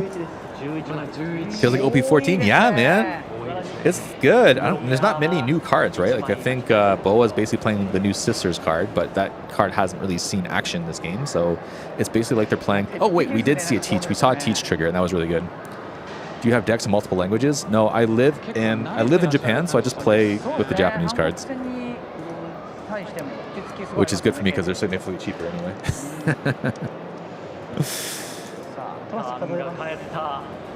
Yeah, you actually can't have multiple languages of your decks. Like, if you're in Japan, you have to only play Japanese cards. I think the only thing they allow you to have multi-languages of is the Dawn cards.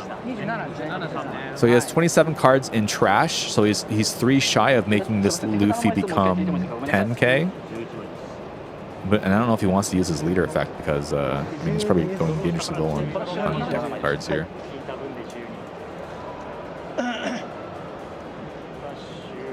Okay, so brother trying to figure out what he's doing. He's doing 6 leader. I don't think Croc has it though, unfortunately, because we have Blocker and Nami. We have 3 life. He can only really swing with these 3. Boa still does not have the Perfume Femur though. Maybe he can find it out of the trigger. We'll see. So he's going 8 leader. 80's just probably taken, right? He's probably just, but he probably doesn't even really want triggers, though, right? His board's full. You can maybe replace the Ran. I guess that would be okay if you got, but maybe you're just looking for things like the Teach trigger, or maybe just looking to get Perfume Femur just in case, if you want to bypass this guy. Because basically, if he has Perfume, this guy just loses, right? He just takes it and thinking about the trigger.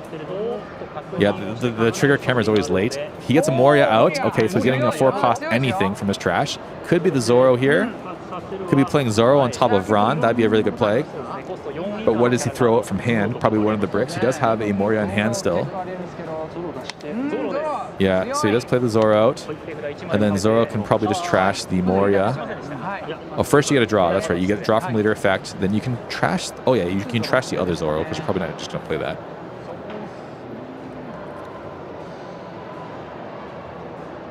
And then you get another life.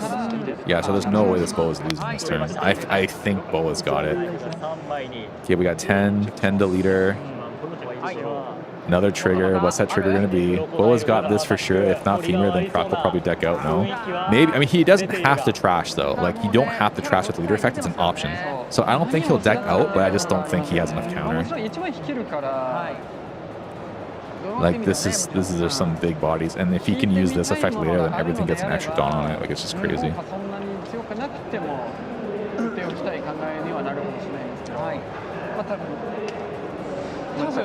But I'm curious how many cards he has, because he has 20, I think it was like 28 in trash.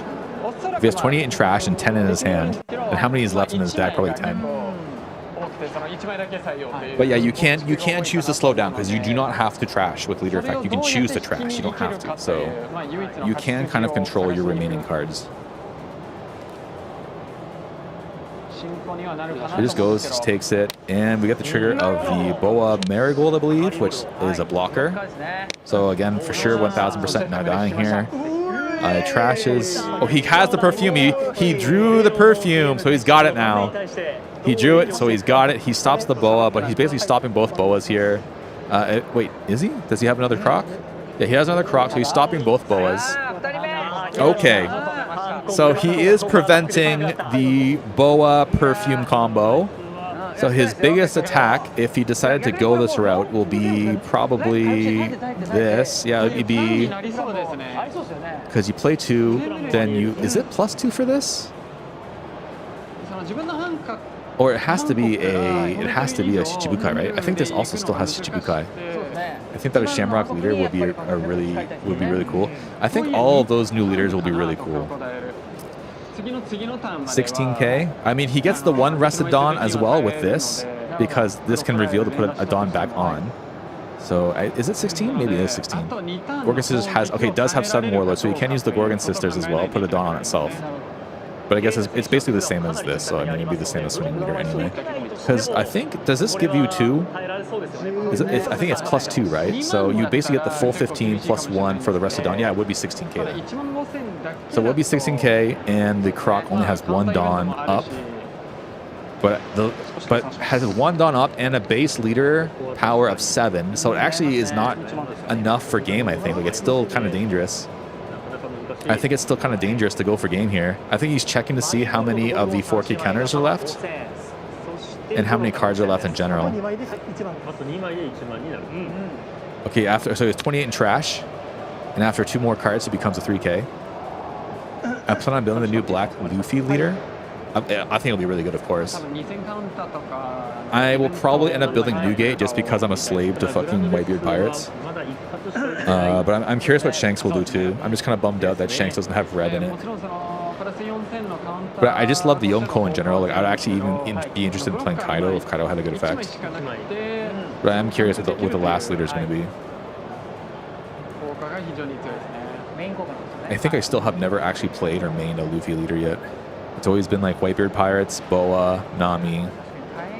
My main deck so far: Marco, Vivi, Ace, Boa, Nami, Shanks.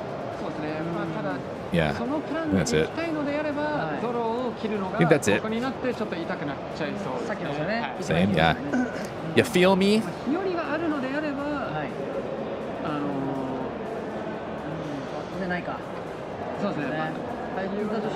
So now he's probably trying to decide, does he just go for a perfume, or does he try to be more defensive and just like let it like extend out? The issue is these Crocs can just keep stalling this if he has another Croc. But I think Croc drawing a card, I think is mandatory. I don't think he can choose to draw the card or not. I think he has to draw the card. So he's just going 7 with Zoro first. Gets 1k counter. He still has a ton of hand cards. He just plays Teach, so he's giving up on the Perfume. Teach also has Warlords, I think. Thank you for the follow, appreciate it. Oofbol. Oofbol-san. Does he have Warlords? Yeah, he does have Shichibukai, so he is Warlords, meaning he'll have 3 giant bodies of 10k with the Warlords tag, meaning he basically, this will be the last turn. Because after this, the Croc will not have enough counter. This won't have it. Yes, he does. Use Femur around many times. It was great. Yeah, so he's basically, by playing this and like maybe being more defensive this turn, he's basically guaranteeing his victory the following turn. And he already used the block because I think he just knows that like it's just not happening. All right, so I think this is Croc's last turn. I think Croc is a little bit cooked. We can pour one out for Croc after this is all said and done. But let's not speak too soon, y'all. But I think he's cooked. Because the other issue is none of these boas are rested. Like none of these like the 10Ks are rested, meaning he can't even use Patchwork to block all 3. If he had Patchwork and another Croc, which is a little bit scary. A little bit scary, isn't it?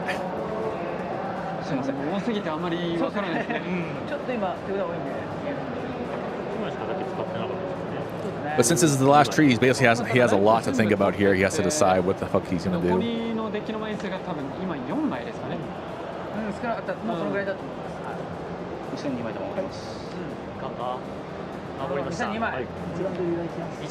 Okay, so he counters the 2, just takes the hit with Boa Marigold here.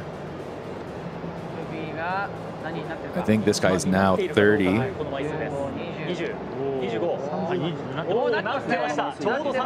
Okay, so he has exactly enough, I think, to be +1. Yeah, so now he's a 10k. Not like this fucking matters at all, but that's cool. Is that good for you, buddy? I don't know. Goes for leader, gets the round trigger anyway. Like, yeah, GG, man. Like, there's no way.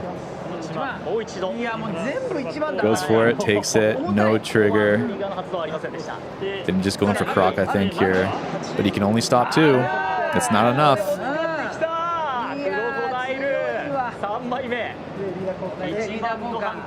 It's not enough. You can't stop them all, man.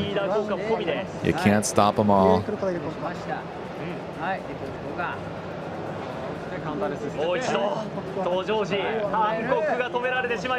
Okay, you can stop the 2. You can't stop the 3. That's just pass. Passes. Yeah. All right. Now I think now we're gonna see. But he has 2 Dawn active. He has 2 Dawn active. Do you think he just goes for it? What do you think? I think because if he goes for it and whiffs, I think it's just over, right? But I think like he doesn't even have a blocker, so it doesn't matter anyway. He doesn't even have a blocker anymore, so like Femur doesn't matter anymore.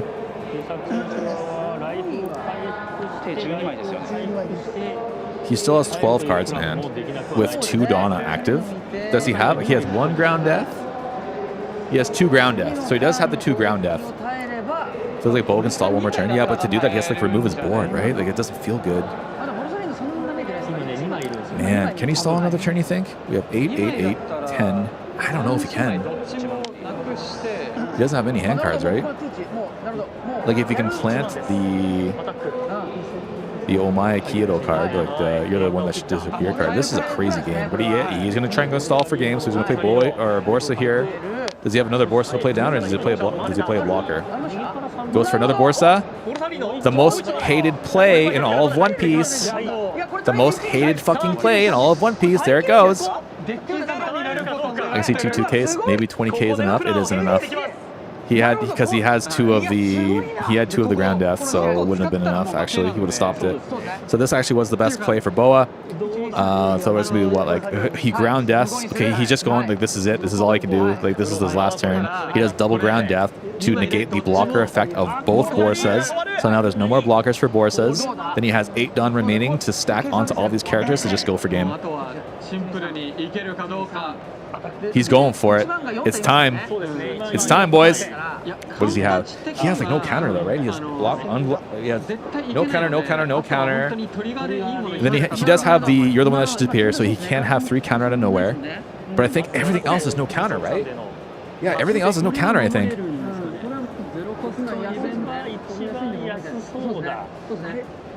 Yeah, this is the cheapest one to counter. So is he gonna use his effect? He is gonna use the. Does he use everything? He uses everything. I think he uses all of his counter. So that means one of them was 1K. The full. So this is 8. So he has to counter for 4. Gecko trigger. Gecko trigger could save him. He doesn't know what these are, I don't think. The other one should be here, and then he had Hiyori. Okay. All right. Yeah, we have 30 seconds remaining in the match. Okay, so he's doing 9. Definitely he's taking this, obviously. What is it? It's no counter. It's no counter, no trigger. No counter, no trigger. What does he got? No counter, no trigger. GG! Croc steals it at the end. Are you kidding me? Bro, what the fuck? What a game! So we see the versatility of ground death, turning off the effect of blockers to go for a game at the end. Boa with literally no counters, no triggers left to be had. Couldn't do anything but just witness their life getting burned away before them. Gets completely slammed and dunked. Oh my god, what a game. What a game. Turns off the blockers, ground death, showing why it's an expensive card no matter where it is. What a good card. Wow. Every time I witness these championship games, I feel like I have no idea what I'm doing in the One Piece card game. I have no idea what I'm doing. I'm like, what a great game. Because we all thought he was cooked, right? Yeah, look at this. I can see the despair in Croc's eyes. No, he knew he had. Man, Croc. Maybe I'll just bring Croc. How about I just bring Croc to the tournament, huh? Oh my god, what a game. Yeah, and they're all just like, yeah, omigoto, he says, which is like, how would you say omigoto? Is like, I confirm that you are like a worthy opponent, or like what a good move, man. That was intense. I totally forgot about the negating a blocker instead of using it just for counter. Yeah, that's what makes it so strong, is you just turn off a blocker. So you had both of them, just turn them both off. Crazy! Okay, so we're talking about a new event information.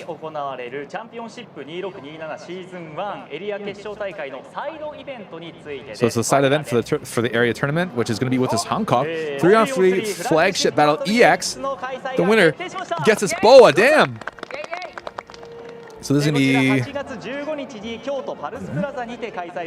I can do this already. I'm going to apply to this for sure. So this will be in August 15th on Saturday. It's at the... Is that Kyoto? Kyoto Plaza. Kyoto Plaza? Man, I'll go to Kyoto for this. I'm going to fuck.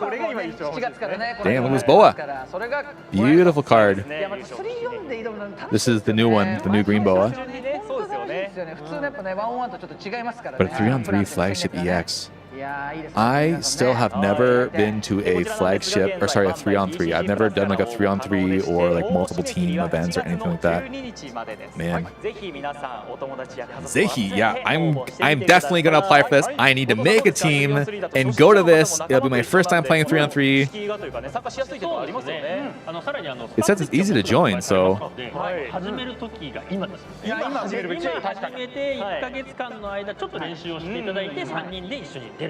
Okay, yeah, you gotta practice for a week with your friends and then go for it.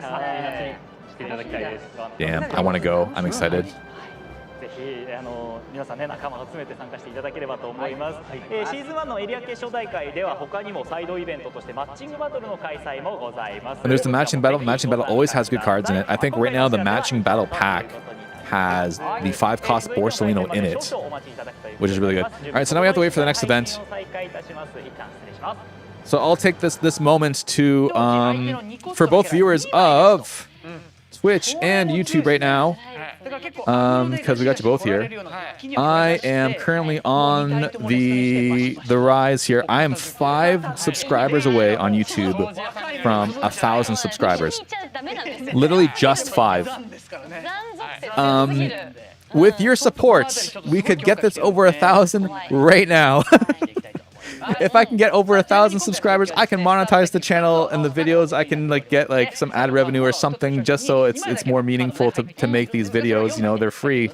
So if done, oh my god, thank you so much. Literally, okay, in that case, literally 4 subscribers away from reaching the 1,000 subscriber goal, which will allow me to just get to monetize the channel finally. If you're enjoying the content at all or your time here, please consider doing so. Even after, like, in a week from now, you can unsubscribe if you really want to. I just want to make sure I can monetize the channel sooner than later. So with your support, I can get there pretty much right now. If everybody currently watching just hits that subscribe button over on YouTube, it would mean the world to me. So thank you so much for doing so. So right now we basically have to wait until the next battle starts. So they're basically just should be playing like a I think this is the continuation of the starter pack battle, like the starter deck battle. So he's playing like the new Luffy with a really powerful Sunny Go versus I don't even know what the other deck is. But yeah, thank you so much, Sane. Can I call you Sane? I'm saying that correctly. Literally just 4 subscribers away. It's so close. It has been such a grind to get these. If you want to see what I even have over on the YouTube, we have guides on there. We have short skits on there. I think my last video was about the One Piece toilet paper roll. So in case you weren't sure, there is a One Piece toilet paper roll of the villains of One Piece. And it has let me switch cameras for this actually. We have to wait anyway, so this is just something fun to do while we're waiting. It has the villains on it, like Alvida, Mr. 3, Spandam, Orochi, Charlos, and it goes with the Alvida. It's only these 5 people, but like I made a little short reel about this as like a spoof commercial for this. This is from the One Piece Space Shop in Japan, in Tokyo. And I went there recently with my friend Yoneko-san. We also got the One Piece Base Shop Sorojima playmat. This is the Sky Island playmat. It's like basically made of, it feels like leather. It's like a pleather feel to it, and it wraps up and has like a little wrap, like it's a map, which is really cool. We got the surprise face leader cards, which are really popular. We have I think two sets of these that we got from the One Piece Space Shop. It's a One Piece Space Shop exclusive items. You can only get it from there. And we did like these Kujis, like these birthday Kujis. So depending, like everybody's birthday has like a certain like little Kuji card of their face. So my next video is actually going to be like showcasing the One Piece Base Shop. I actually was going through all the data I have. I have 45 minutes of footage of that base shop. Even though it's just a shop, it felt like a theme park. I spent 4 hours there. They have a play space and everything too. I was there with my friend, and we played card games. We did the entire perimeter of that place. So all the items that are there, the Kuji, like you can do like 5 pulls of a raffle while you're in there, and then like all the exclusive items that you can only get from there we bought. So that'll be the next video. So if you're looking forward to that, if you are interested in guides for certain decks, my last guide was about Shanks. So if you're a Shanks fan and you want to learn how to play Shanks, well, or just like I did like a big card discussion of what deck like cards go into Shanks and stuff like that. And you just like comedic shorts about the One Piece card game. Once again, yeah, if you want to subscribe over there on that YouTube, I would greatly appreciate it. That also goes for anybody who's currently watching on YouTube. If you're just watching this and enjoying this and you're not subscribed already, just a little push that button would mean the world. We're literally only 4 subscribers away from 1,000. Just 4 to make it to that goal. So if we can accomplish that together today, that would mean the world to me. I would really appreciate that. But we have nothing to do but wait for the next little bit. So I'm going to grab a drink. I'll be back in 1 minute. So you guys hold tight. You guys should also get a drink and snacks. I will get a drink and snacks. I'm going to get a drink and snacks, and I'll be right back. So I'll see you guys in a minute.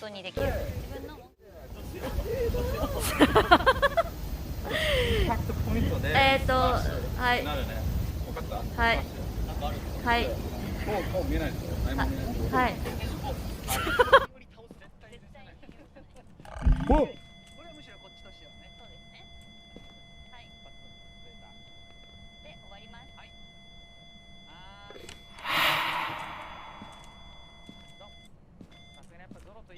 Well, there's the EMF5. Let's get the fuck out of here. Bro, what the fuck?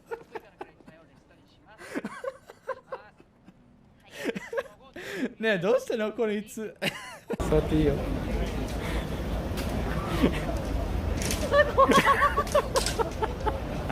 すげえじゃあヤッホーしてヤッホーしてあ Get over here. There's no escape from the huntress, you fool. Where are you gonna go? Where are you gonna go? To your death. And that's how we chase people with the huntress. Just pillage one off a corpse, man.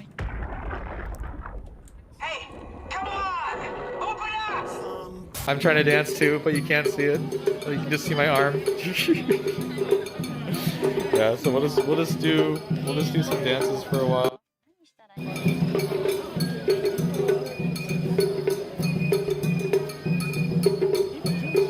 Traditional dances. There's nothing else for us to do besides dance. Yeah, like what do we? Oh, that almost killed me. Live. Whew, Fally! Fally, I don't want to die! Okay, there we go. Oh, boy. What? Just push us off the plateau! What does that mean? If I don't hit Delta, we're dead.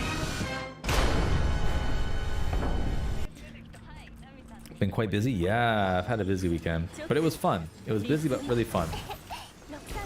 It was, hello? Pardon? Hello?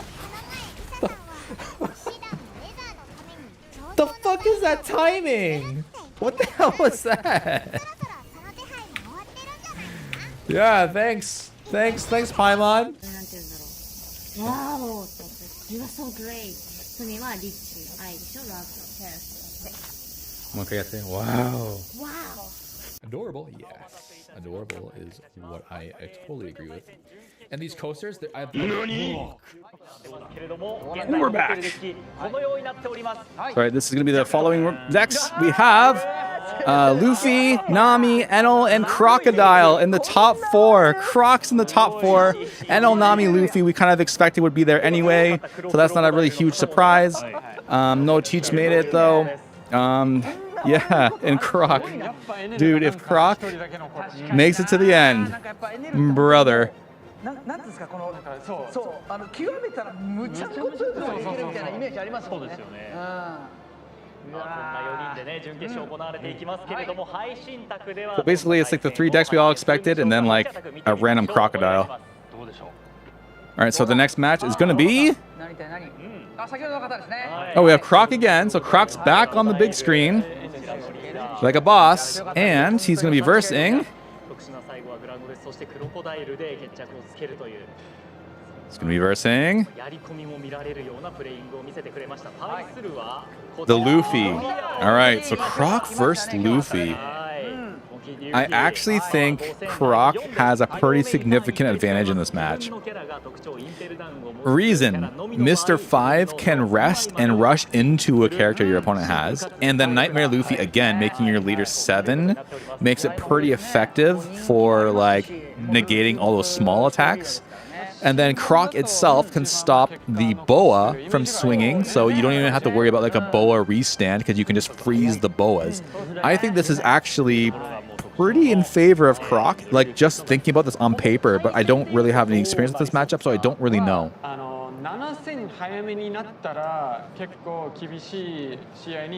Yeah, Gabin's saying the same thing. If he gets the 7,000 leader pretty fast, it's a pretty hard match for Luffy. 打つ機会を与えてしまったら、かなり厳しいですね。かなり難しい試合にはなりそうですね。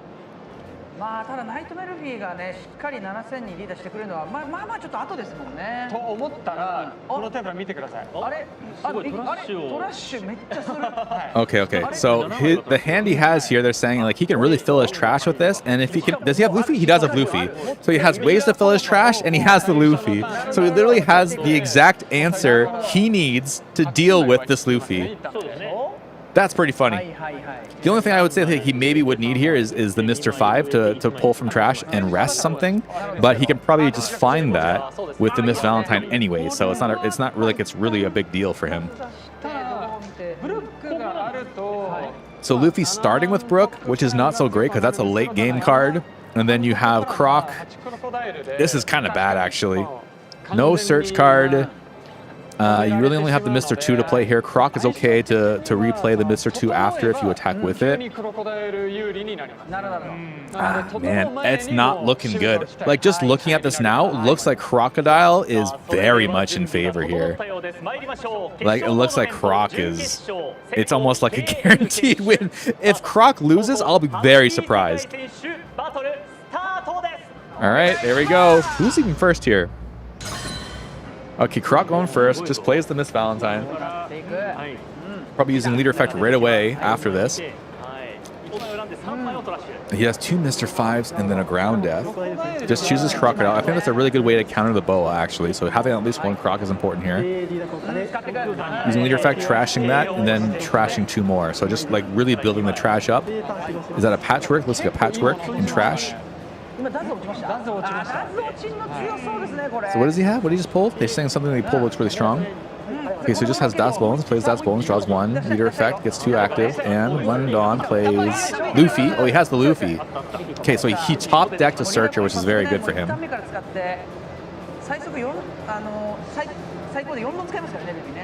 Okay, he has the boa. He just saw him pull the Croc, though, which is, you know, whatever, but like, okay, so he has the boa, he plays the boa. Not plays, he gets the boa to hand. Okay, so now Croc is on 3 Dawn, probably just plays the Valentine again here, and then you probably just swing 7 to leader, right? Yeah, so this again, search 5. Okay, so he has, okay, so he'll just grab the 2K counter here. Okay, he wants to see what Babe does. Okay, not really necessary in this matchup anyway. And this is just, he'll realize it's just 2K counter. You can trash it to trash a 1 cost stage card your opponent has, but it doesn't really matter in this matchup. Plays it. Oh, wait, what? Oh, wait. Yeah, it's a stage, so it doesn't matter. Okay, oh, he's just, oh, I see, he's just minusing this. I see. But he just gets it, KOs it, does his little send leader. Okay. So for 6,000 leader, he takes it, gets a... Oh, I think it's Mr. 2. I think that's a Mr. 2. Mr. 2 will be good against the... when the leader becomes 7K, Mr. 2 always matches the leader's power. So that's pretty good into this matchup specifically, knowing that his leader will become stronger later. But for 4 plays Croc. Yeah, he plays Croc, gets the 2 back. I think just plays Mr. 2 again. Or maybe he'll, yeah, plays 2 again. Wait, plays Bond Play, okay. Also gets a draw for this for free. 2 Dawn active, probably just plays Mr. 2 again, getting the draw off of that. So he is filling up his board pretty effectively here. Does he want to play the Mr. 2? Oh, he played the Mr. Mr. 1. Does he want to play Mr. 1 here?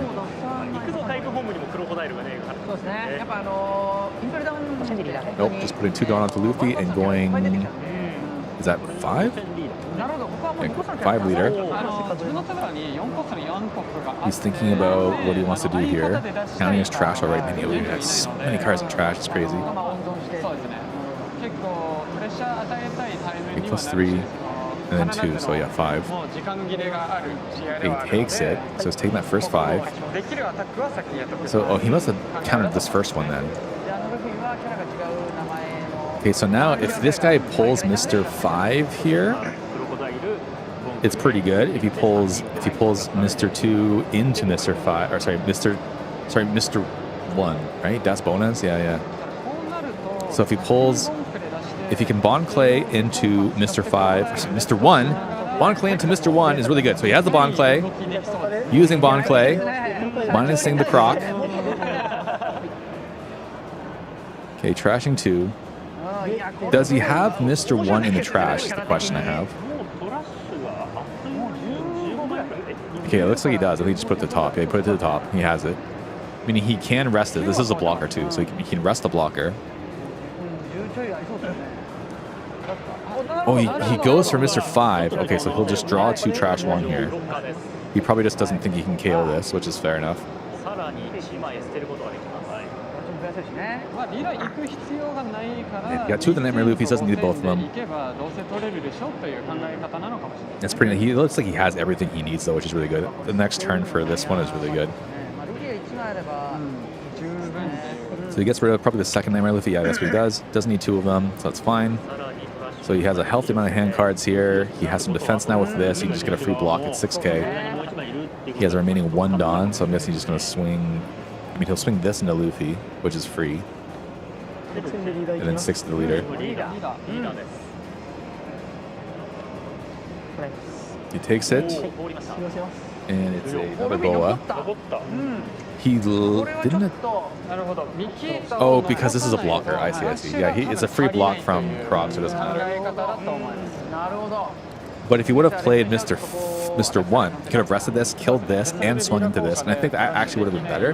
But what do I know? I'm not this guy. And this guy's obviously Giga Chad when it comes to Croc. So he swings with Croc first. We take it. We have another Miss Valentine here, Nikita. Puts 1 Dawn onto Bon Clay. Bon Clay matches power +1, so it'll be 6,000 leader. I think he's counting his trash here because I think next turn he either wants to go for the Luffy. I think if he has enough, he'll go for Luffy. If he doesn't have enough, he'll go for All Sunday. He needs 4 more. So he puts 1 to trash with this 2k counter. 4 Dawn he'll play, or I guess 5 Dawn. Yeah, 5 Dawn he'll play Buggy into Prisoners, I guess, which is a really good combo. He has 2 Dawn active, and he'll swing with the Luffy. So that's another 6k to leader. Does he have another 2k? He'll just take it. And he triggers the Fufuka, which is the same as the on play. So look at, I think 4, no, it's 3. Choose 1, and then the rest goes to trash. So now his trash has enough for Nightmare Luffy. So if he wants to play the Nightmare Luffy up this turn, he'll be a 7k leader for the opponent's turn, which is, of course, very, very strong. So this last attack, he'll just block it.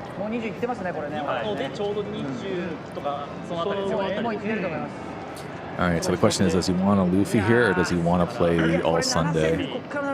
Because Luffy feels like a slow turn, but if you don't, then yeah, you gotta take some of this board back, right? Because this is also a blocker, so he can block this for free. Yeah, so he's using the leader, blocking with Prisoners for free.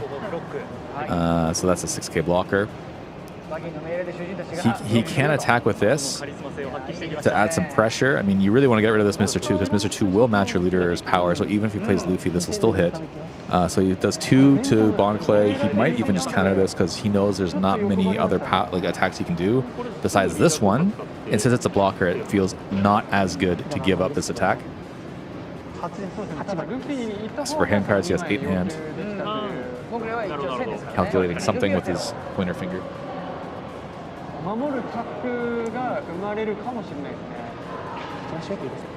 Checking the trash. Yeah, he's probably checking to see if he has enough for the Nightmare Luffy to up the power. Because of course he'll realize that if he goes up, yeah, this is one of the only ways he can really do streams like a lot of power to him. David Tucker, thank you. That was that on? Yeah, that must have been on YouTube. Sorry, there's a huge delay with the alerts that come to YouTube. So thank you so much. That means we are literally only 3 subscribers away from 1,000 subs on YouTube. Thank you so much. We're almost there. Yeah, that is a huge milestone for me, by the way, because you can't monetize videos on YouTube until you hit 1,000 subs. So I've been grinding pretty hard to get to that 1,000. So I really appreciate your support. We're only 3 away from 1,000 on YouTube. So close. All right, so then he does get the Bon Clay swing with this, and then he just keeps his active, so he decided not to counter out the Bon Clay hit. He does go for the 7 cost Nightmare Luffy, so his leader is now a base cost of 7 for the remaining, like for the opponent's turn, and this Luffy is also +2, though that is not as effective, or doesn't matter as much. And he's also +10 cost, so he's a 17 cost character. I guess this character would also be really good into the new OP17 Luffy. Huh? 結構ちょうど間に合ってるっていう感じしますね。いや、ここもう一個後ろ。 Oh, the alert didn't come yet, but I saw someone else also subscribe to YouTube. Thank you so much. Literally only 2 subscribers away from 1,000 subs on YouTube. 2. Literally Mr. 2 away. That's nuts. Thank you so much, man. It's so close now. I can taste it, and it tastes like chocolate mint beer, which is what I'm drinking today. I'm drinking chocolate mint beer. For those who like chocolate mint. All right, so he swings 7 with Buggy. I think he just countered that out, and then he plays Boa to prevent this. Oh, it can't be Luffy! It can't be Luffy! He stops Mr. 5 from attacking. It doesn't matter. Boa can never stop Luffy, so he tried to trigger Luffy, realized he couldn't fucking do it, but he already played the card, so it didn't matter. So Luffy can still swing. So he only stopped this, but I think he also knows that the next turn, Croc can stop Boa, so Croc will just stop the Boa here. That's so funny. The fact that it just can't stop Luffy. Goes for another 7 to leader, counters that out with 2. I think she is also a 2K counter. So we are running slim on counter cards here, unfortunately. Another 7 leader. All these small hits are so annoying. Does he have any counter left? Yeah, he does have the... he decides not to do that, though. Okay, we got the trigger of Disappointed. There's the alert. Thank you so much. I appreciate that. Danny, yeah, so because of you, thank you. We're only 2 subscribers away on YouTube. Only 2. It's so exciting for me just because I've been like working so long for this. It seems like not much, right? It's just 1,000 subscribers. It seems like compared to other YouTubers, it's almost like nothing, right? But like to me, it means just so much. It's because everything I make from that point will at least be able to give me something back. You know, because we do get the ad rev. It doesn't cost anything. It's free to subscribe. You can unsubscribe later if you want to. It's so close to it now. So he does 5 leader. He counters with Mr. 1. Now he's counting his trash to see if his Luffy is 10 or not. I think it becomes 10. So I think he's missing 3 cards. So he has 27 in trash right now. So I think he's probably just gonna play Croc here, right? Yeah, he just plays Croc, stops the Boa, and then he'll use Croc effect, trash the Croc, to lower the Croc, their Croc, to 0. So this Croc is now 0 cost. Crashes the All Sunday to stop the Buggy. Has 1 Dawn active. He could just use the Patchwork if he has Patchwork here. He's going leader for 10. And then for 1, I think it is Patchwork. Yeah, he Patchworks the Croc. So Croc can't become active, which is a blocker. Yeah, so he just stopped 3 attacks here. 1, 2, 3. Man, yeah. The amount of control you can have with Croc if all your pieces work. That's very strong. Dude, Croc is good. Croc is good. And then he has... So what can he attack with? Luffy and the prisoners. But if he attacks with prisoners, then prisoners don't become a blocker. And remember, on the clapback, he does have 1 copy of Ground Death, which means he can prevent a blocker from having block later. Or he could even negate the effect of Buggy to negate Buggy's effect to give blocker to the prisoners as well. So he can only swing with leader, Luffy. Okay, so he counters that with 1. We still have 1, 2. I think we have enough counter. Everything in Sana's counter right now. But he doesn't have a Dawn active, and I think it's on purpose because he wants to save that counter Okay, so that Hancock is going to stop the Croc. そこ連打来ないとどっちかがブロックコンボができるので。 Does he have the Brook? Oh yeah, he's had Brook since the start of the game. So he really wants to just do the Hancock Brook combo here. I think is like his sole desire. So I think it'll depend. Can we get another Croc to stop both of the Hancocks or not? Will be the question. Because we can only really attack with these three, and I don't think that's going to be enough to win out the game here.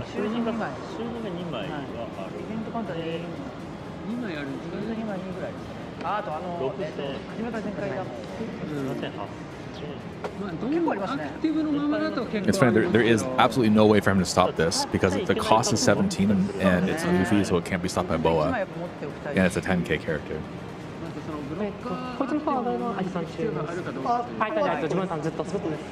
Yeah, it's his mom. Yeah, he's asking the power. It's 10,000. He's trying to see how much counter he has probably. Because 10's a pretty big swing, and then he has these two as well. What does he have here? Because he has Zenkai. He has the one that the counter effect that either does 3,000 a liter or stops 2 7Ks. Like it can freeze 2 7 costs. So he goes 7 liter. He only needs 1,000 counter. He counters with 2K because that's all he has, I think. And then he passes? He passes. Okay, so now we have to deal with, we have 2 Boas. We can turn off the buggy. The issue is if this Croc could still attack, it'd be game. Okay, he is going for game. So he's going for game. He turns off Buggy's effect to give blocker. He only has 1 Dawn active, but we know he does have the counter event. So it's going 9 liter. So it's going to be 9, 9, 10 is what it's going to become. And I think he has it. I think he actually has this. So I think we are going to see Luffy win this one. Unfortunately, I think Croc's time is done. Yeah, so 1 Dawn plays the Zenkai effect, the all out, going all out, and then so that plus I think just 1. Yeah, so it goes 9,000 liter. And that's Ichiman, so he just takes this, doesn't matter, because he can counter this fairly easily. And then just 2, 2, 2, and he's done. Yeah. And then use Croc's effect to stop one of the Boas, but it doesn't matter because he can restand. He can restand one of the Boas, so he just put a lot of Dawn onto the Boa, use the Buruk to just finish the game out. So I think that's GG's, man. I think our story with Croc has finished. We can all pour one out for Croc. He has the Brooks though, right?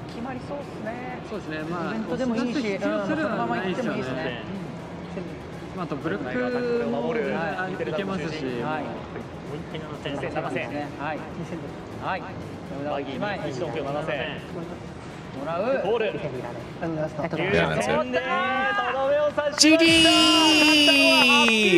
Man. Well, I eat my socks because I thought this Luffy would have no chance because Croc could get to 7 early. Didn't matter. He had too many attacks. He had too many attacks, man. Luffy's just too slow. I think if he didn't have the second Boa, the Croc would have won, but he had the second Boa.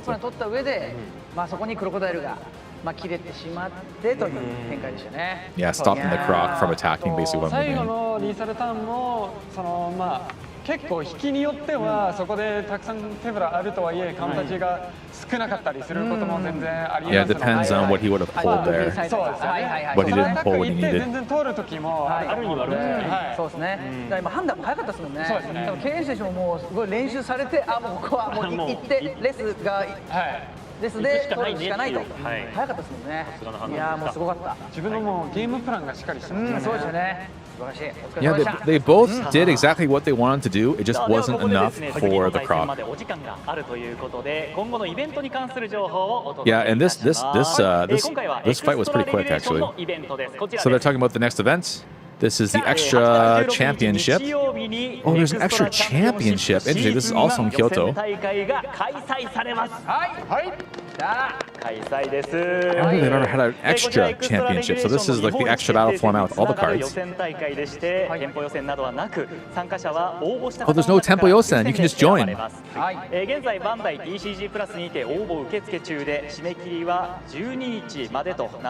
so from today I can join all of these. Stay a while and listen. Thank you, Danny. Was this the finals? No, there's one more after this. There's one more. This was top 4. So it's going to be Luffy. Dude, Danny! Thank you for the sub. Champion, I appreciate you. There will be one more match after this. It'll be Luffy and either Nami or Enel. Final Fantasy 7, yeah, man, the fanfare. You gotta have it. You gotta have the fanfare. Great, yeah, man. It's been that since day one. I can't get over the Final Fantasy fanfare. So this extra battle championship they just announced, it's like a championship like this one, where it's an area championship for all of whatever that area is. This one's Osaka. But to enter this, you actually have to win something called the Tempo Yosen, which is like a qualifier tournament, and only the top 3 can proceed into the area. There's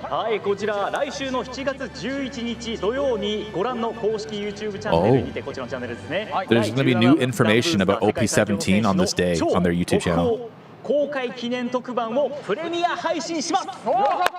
Okay, so I have to make sure I know about this. Maybe we can do this live as well.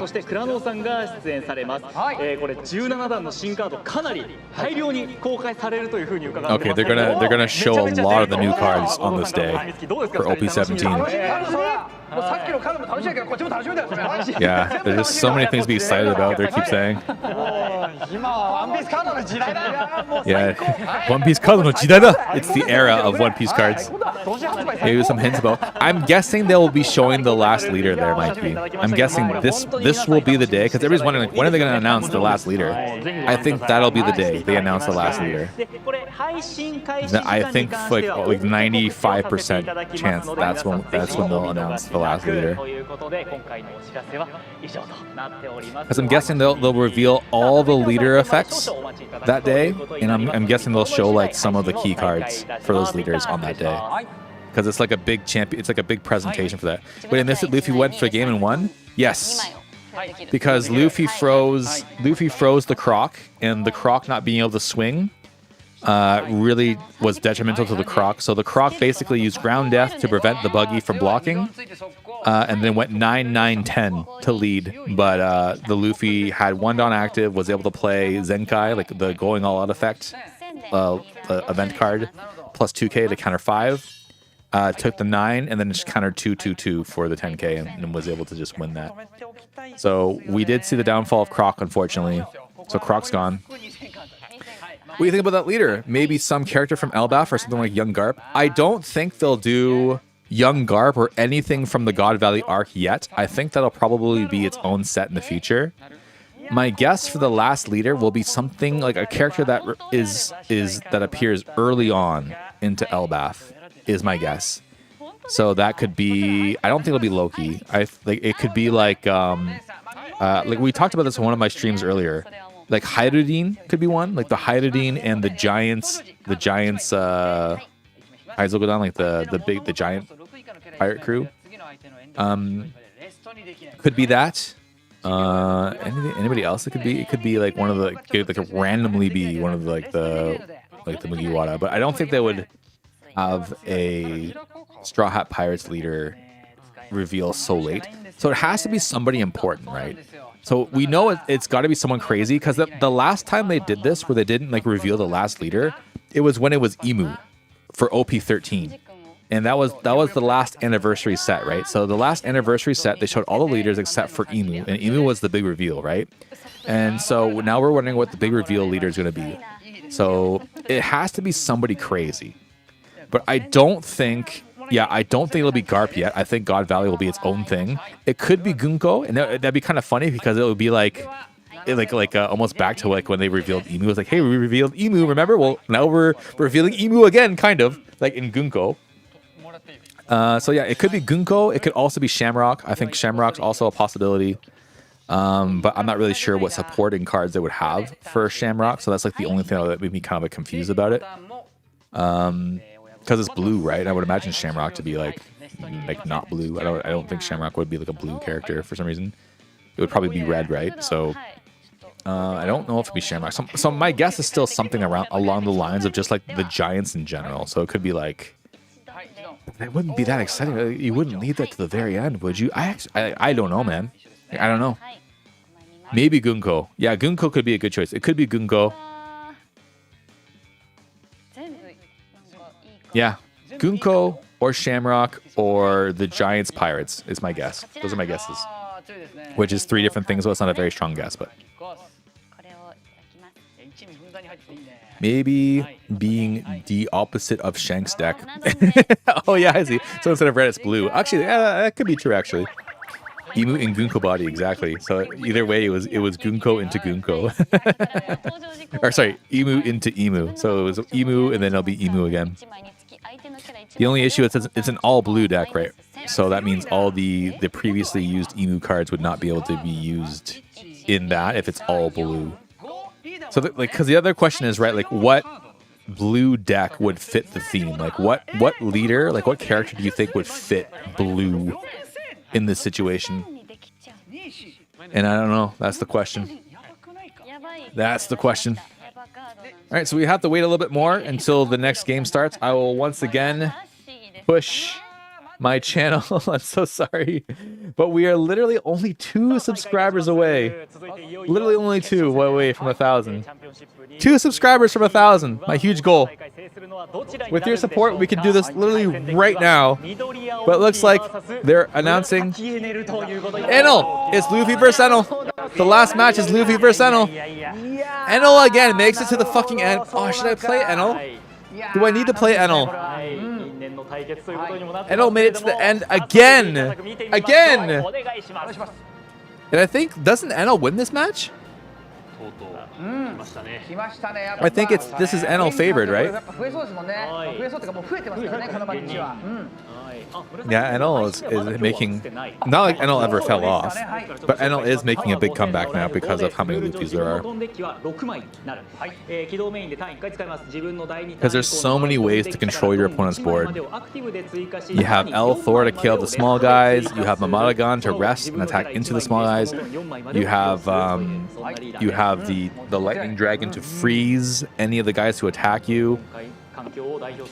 Yeah, like you just have so many ways to fuck with Luffy's board. Though we just saw the sheer power of how this Luffy deck can actually run, like I just don't see it happening, man. Enel versus Luffy, the lore. Yeah, Enel. I mean, Luffy should win this one, right? But it's not Sky Island Luffy, so does it count? I don't know. Wow, we are now at 999 subscribers on YouTube. Literally 1 subscriber away from 1,000 subscribers on YouTube. Literally the last member who will be lucky number 1,000 to subscribe to the channel and get me to that goal. You guys are awesome. I really appreciate you guys for helping me get there. This is a big milestone for me to get to 1,000. It was actually my milestone from last year, the end of last year, to get to 1,000. And somebody went and did it and subscribed to make 1,000 subscribers on YouTube. Thank you guys so much. I appreciate you guys so much for getting me there. Thank you. I appreciate you. And with that, I should be able to now apply to monetize the channel. Thank you so much, guys. Oh man, I wonder if I can even do it now. I've been waiting so long to apply for this. Oh man. All right, so we got Luffy versus Enel. I do think it's in Enel's favor here. I think Enel kind of has it. But we'll see if this is going to be a change in destiny, because we know that lore-wise, Enel or sorry, Luffy should be the winner against Enel. So we got another Brook in the starting hand. This is the thing last time that he didn't actually.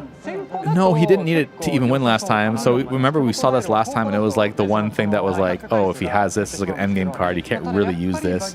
He probably used it for a counter earlier on. I'm not even sure. He's got a 2K counter. He has the blocker and Croc. The Croc can bring back. And we have. Okay, this is not bad. Not many events though, and you kind of want to see some of your events, right? To get rid of some of their characters like early on. Thank goodness it wasn't Nami who won. Yeah, for the first time in ages, Nami is not. I mean, Nami. Well, actually, there was a championship recently that Nami did win, so that is true actually. This is the final match. Top two. Onegaishimasu. Onegaishimasu. He starts with Ohm. That's a strong start. Ohm is always good because Ohm can also minus things by power on attack, meaning that they can go ahead and minus the 6Ks to 5 and then use Mamadaga to rest them and then proceed to lock them or whatever. He did draw into L Thor, which is very good because you can L Thor anything you don't like. For example, this Mr. 2, you can just immediately just die from L Thor on the following turn, which is really good.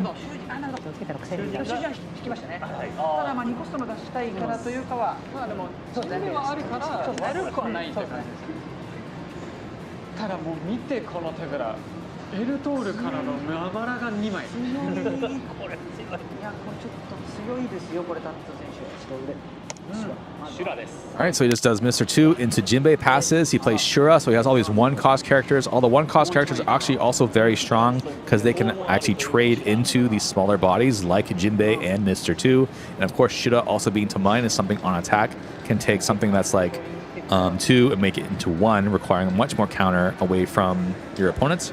Very, very strong.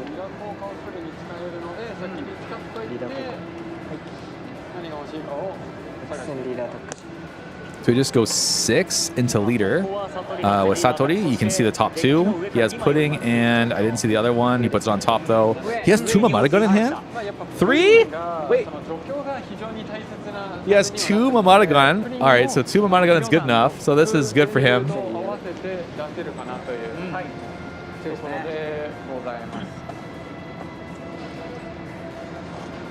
This is crazy, man. All right, so he counters with Mr. 3, which is a 2K counter, plays a Shura. So he's got all these chibi, like all these little guys on board, which means he can easily just trade anything that's attacked to him now. So every attack from Luffy is kind of a risk of losing that character now. But he doesn't give a fuck. He's just swinging. He's going 6 to lead. He takes it, which shows a Frankie. Then he plays the Croc to bounce. Oh, I see. And then plays that out. So even then, it's not the trade, because now it's active again. So you'll have to L Thor that thing. Oops. So with Gosen leader, this is 5,000 leader. He probably just Mamadagun this for free. The issue is if you use Mamadagun here, yeah, you wouldn't be able to rest characters, which is even stronger, I would say. So he keeps the Mamadaguns, which would have been a free counter, and just uses the Frankie instead. So he has 4 bodies. He can rest any of these besides the Croc, I think. No, even the Croc. Is Croc 5? Croc might be 5, right? Or is Croc 6? Okay, he plays the NL out anyway. He can choose any card he wants. Probably another small guy, right? Just to have all these like counter-attacking. If he has another Ohm here, it's probably good. He picks the Reiju, I think. Yeah, it was Reiju. He takes Reiju. Bottom decks everything else. He's thinking, though. Yeah, he takes the Reiju, okay? And he has to trash something else. And he'll trash... Do you need 2 NLs? I don't know if you need 2 NLs, man. I don't know if you need 2 of them. Yeah.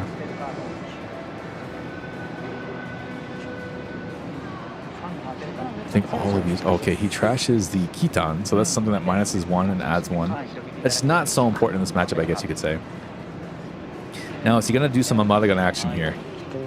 He uses the Kitan to minus something. What does he minus here? The Croc. There's another Mamadagun the Croc. Okay, yeah, so rest the Croc. Then he'll probably just freeze that for free. Yeah, which we knew would be happening here. Just hella annoying. Hella annoying stuff. Just Enel doing Enel things, right?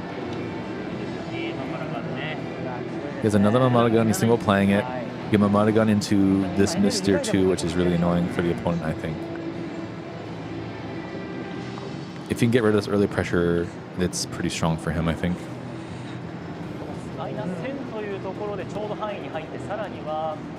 Just thinking about it though.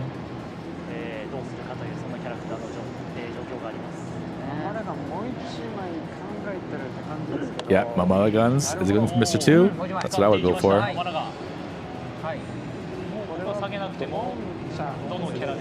He goes for Mr. 1, actually. Okay, interesting.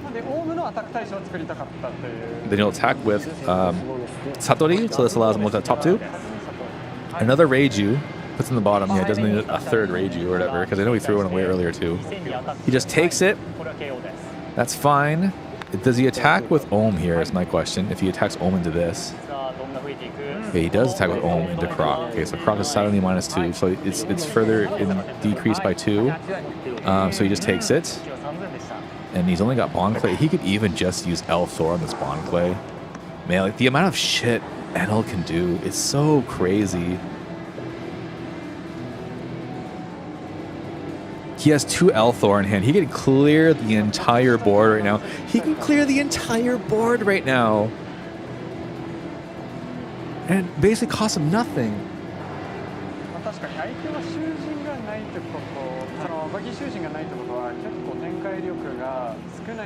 So they're saying the opponent doesn't have, like the Luffy doesn't have Shujin, the prisoners, meaning even if he plays Buggy, it's not strong. And I think your biggest counter to Enel, like the biggest way you can win in this matchup is by having Buggy into prisoners, and he just doesn't even have it. So I think this guy's wondering what to do with his last Dawn. Does he want to play like a small character out, or does he just want to go 6k? So it looks like he's going to go 5 to leader. Does he have a one cost? He does. He has Pudding. So he might just play Pudding here and get rid of one of the Shudas. I don't think he really cares about Shuda as much, but both Satori and Ohm have a really good on-attack effect. So he has... I'm guessing he'll just play Pudding over top of one of the Shudas. Yeah, he'll do that. Pudding lets him get whatever he wants. Not such great ones though. He just takes the Vadier. Vadier doesn't really do anything for him. It can really just, you can just use it to really get a free card. He does not use the Elthors, so both of these characters can attack now.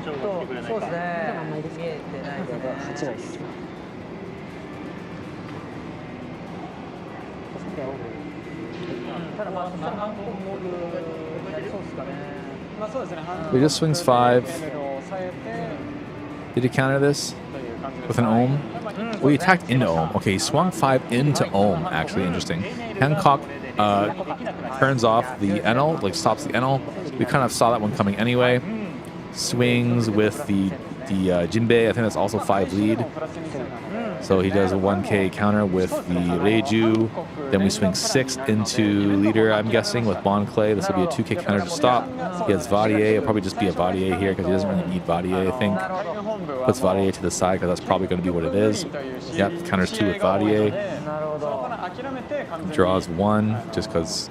Oh, it's his turn now. So he draws 1, refreshes. This Bond Clay is, like this board's probably just gone now.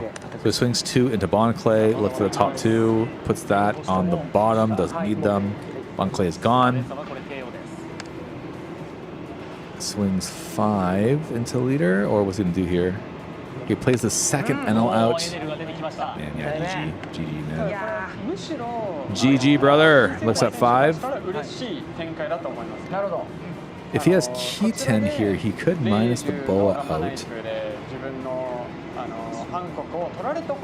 Or you can even use that as counter, because it's also a 2k counter, right?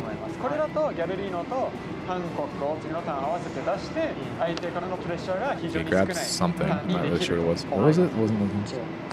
He trashes the blocker Enel, and he has... Is it Ohm? I think it's just Ohm. Okay, 5 into Jinbei, so he doesn't decide to use his chibi guys. This is kind of weird, right?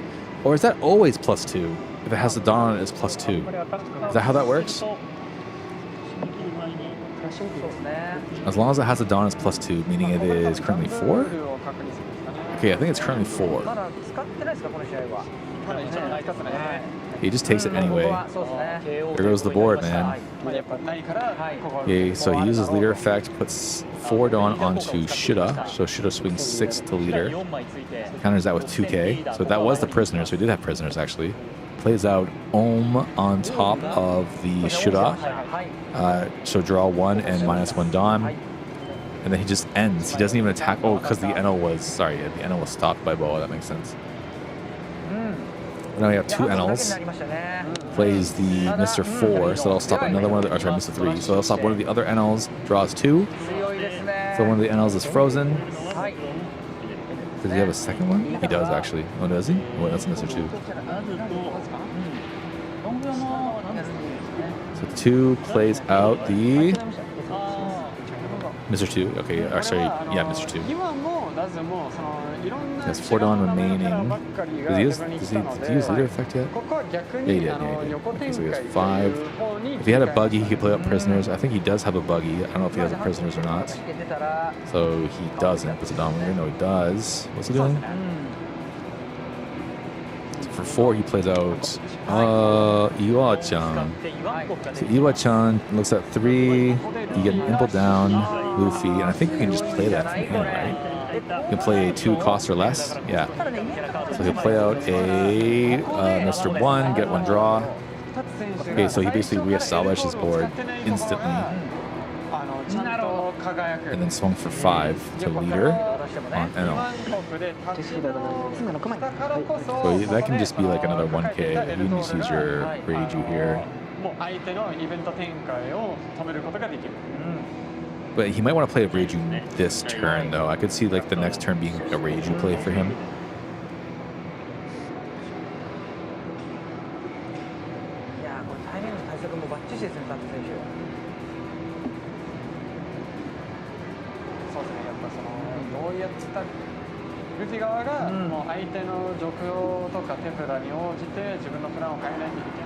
Did he counter yet? No, he's thinking.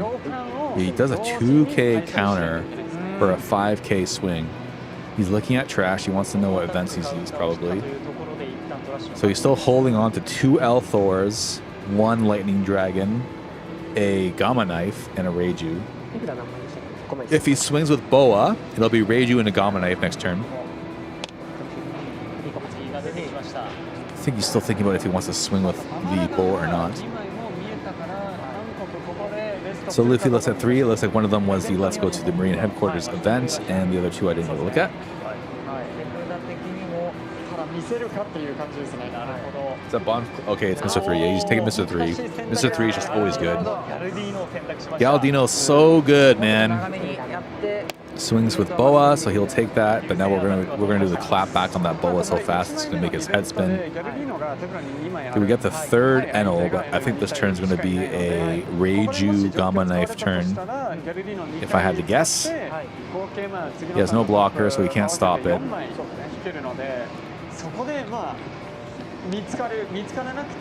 Yeah, I could see him attacking. He'll attack with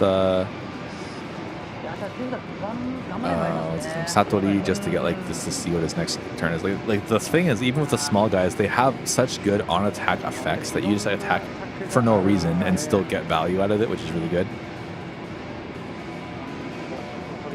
But Brother Luffy has 2 Galdinos in hand, which means both of those NLs are going to be frozen. Yeah, so he does do exactly what I said, where he uses the just on attack Satori.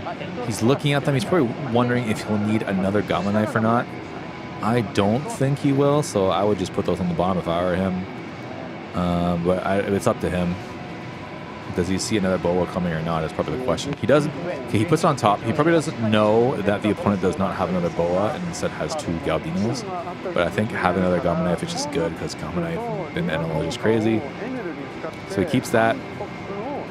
No, I think he'll play the Reiju over the Satori or even the Pudding potentially. But he has Enel in hand, so maybe he doesn't even care about attacking over the Boa. Yeah, so that's what he does. He puts a 3rd Enel on the board. Holy shit. He could also just put all the rest of Dawn onto the Enel and then attack that Enel into the Boa, and that'll basically do the same job, to be honest. So he grabs another L Thor, so he has 3 L Thor in hand. He can basically just clear the entire board now.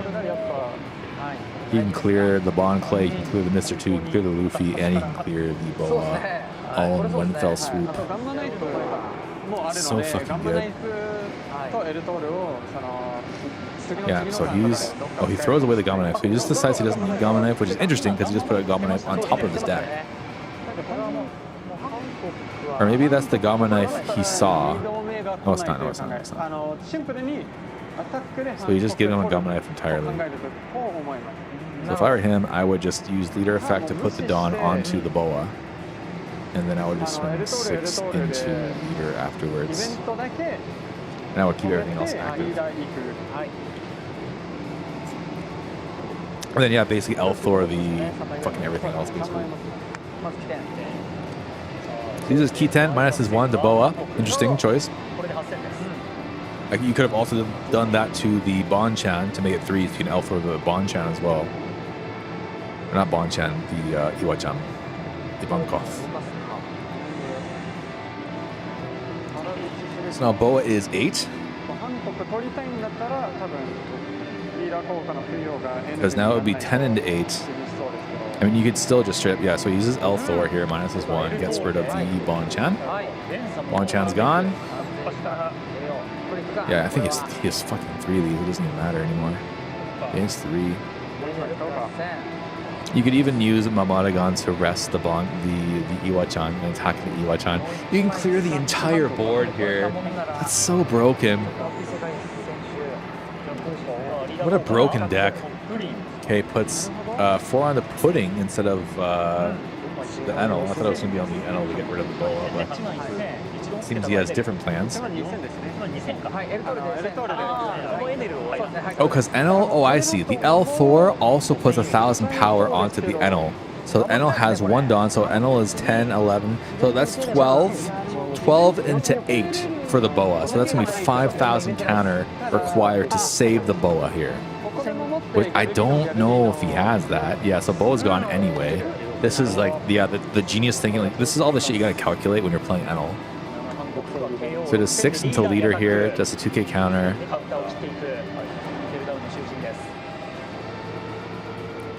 They just play another L Thor. He does. He L Thors again into Mr. 1. DOS bonus is gone. 5 into Leader here. Counters 1. Or I was thinking about it. Oh, it's 2. Oh, I see. Because the L Thor, he puts 1 plus 1 onto the Leader. So that was 6k. And then he did counter with 2. And then the other Enel couldn't attack. So now there's 2 Enels. So this would be... It's probably going to be a double Galdino play to stop both of the Enels. Yeah, so Enel stopped.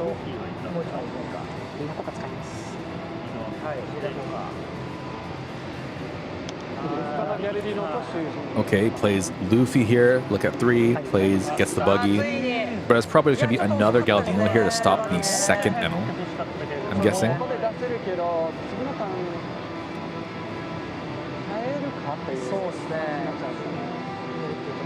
So he has 1, 2, 3, 4, 5, 6, 7. He has 7 Dawn available. I can't imagine him not using another Galdino here to stop the second Enel, but we'll see. Enel is running low on hand cards. And since Luffy basically replaces himself, it's like a free card for him.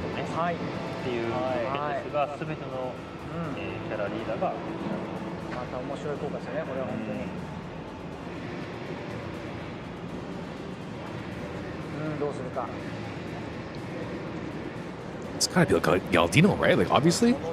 Is it not? Am I crazy for thinking this? There it is. Oh no, it's Buggy. Buggy, does he have the prisoners? He must. Okay, he plays up prisoners. Okay. Okay, so he has 2. I guess that's also a good play.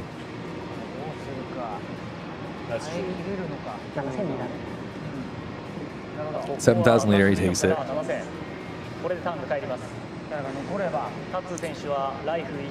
Okay, so 1 life to 3 life. One of the Enels can't swing.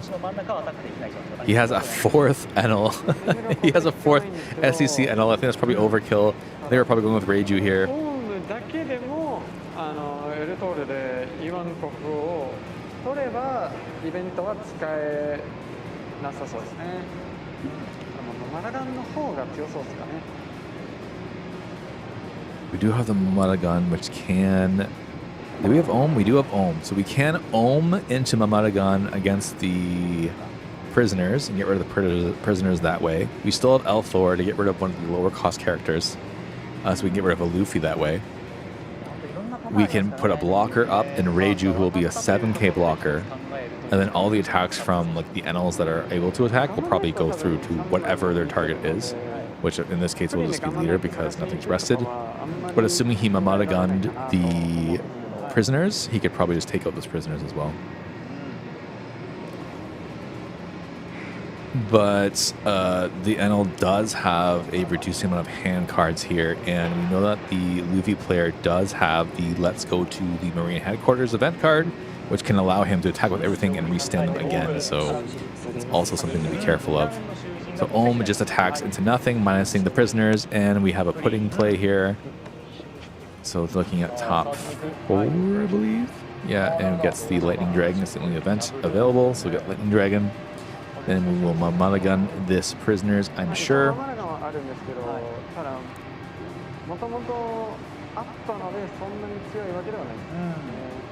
So we play Reiju on top of the other pudding. Okay, so Reiju just like, strong blocker, it's fine. And we do play the Mamadagun, we do we do rest the prisoners here. And then I guess he can also just Lightning Dragon this prisoners and just not worry about them. Which is probably what he'll do, I'm assuming. Yeah, Lightning Dragon, prisoners, draw a card.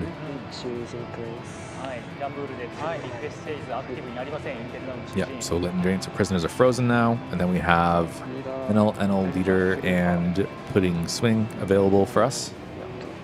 But I'm pretty sure he did play over the pudding that was already on the board, so I'm not sure if that'll actually come into effect or not. So we'll have to see what the judgment there is.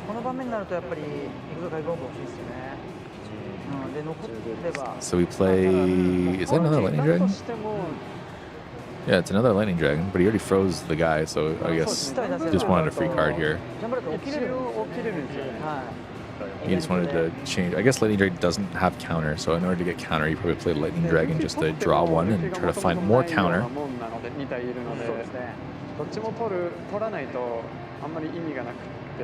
But it looks like it's probably going to be Luffy's last turn, the following turn.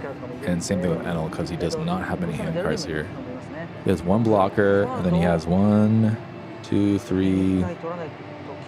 Yeah, basically has 3,000. I guess total of 5,000 counter now. It'll depend on whether or not he decides to... he is going for the prisoners that was already frozen, so the Luffy will just take that because the prisoners are frozen anyway, it doesn't matter. So he's got 2 Dawn active. Looks like he's playing around with the Ohm here. He could play Ohm and hope that he draws into an event that has more counter on it. Judge playing with his trash for some reason.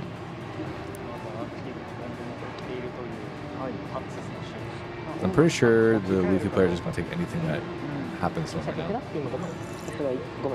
Except for maybe the leader swing.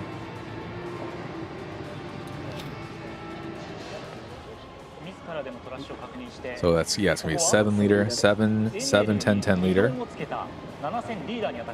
Is he going to take it? Oh, he's going to counter it. So he has prisoners plus... I mean, if I were him, I'd just take it because, I mean, the game's, like, done, right, basically. This is going to be his last turn regardless. Yeah, he just... I was thinking... Yeah, those 2 can attack. Yeah, so he knows that he can't lose his turn. He just takes it, takes it, takes it. Yeah, exactly. I think now it's going to be down to using the event. Oh wait, he can't use the event though, can he? Because he has 2 Luffys. Doesn't all the characters have to be different characters? Okay, so we have Brook. Brook rests the blocker, which will restand, I'm guessing, Buggy in this case. So he might be swinging like all of his Dawn onto Buggy. Okay. He's spreading his Dawn because it is Gosen per attack here, which is free for him. Send, and then he does Go Send Leader, which is going to be L4 to counter that. I think Enel loses here.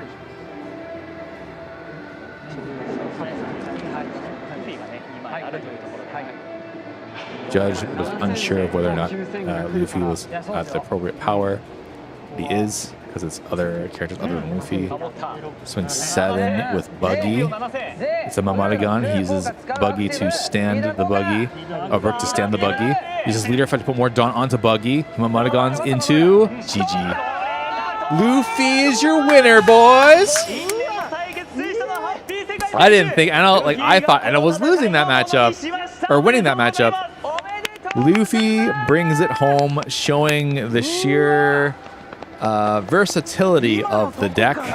Even though the Enel had the answer to everything Luffy put on the board, Luffy was still able to take it just for the sheer number of attackers that do not give up, keep appearing.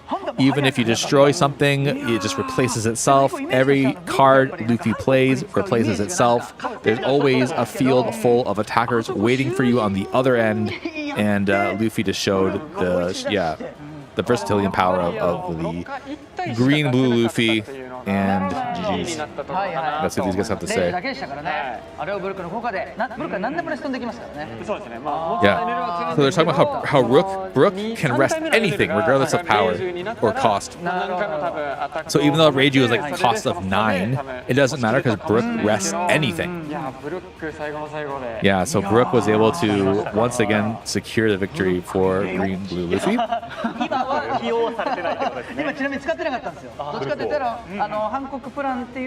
Oh, he doesn't use Brook in his own deck. He relies on having the restand event with Hancock is what he does. But Brook showing why Brook is a worthy spot in the green blue Luffy deck with this showcase of how it just was able to dominate Enel this turn. Or this tournament. It's fucked up. I think Enel had like everything he needed to. Yeah. He's saying this because that's something that looked like Enel was winning. Like Enel had everything he needed, and he still lost.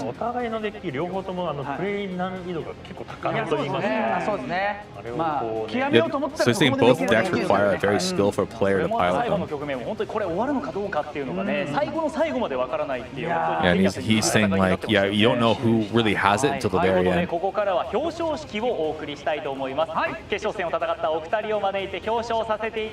So look at the winners up on stage. Man, that one guy looks... So Junior Show, so this is the runner-up winner. This is second place, is the Enel. Congratulations. Wearing the Beetle shirt. And the first place winner, Luffy. So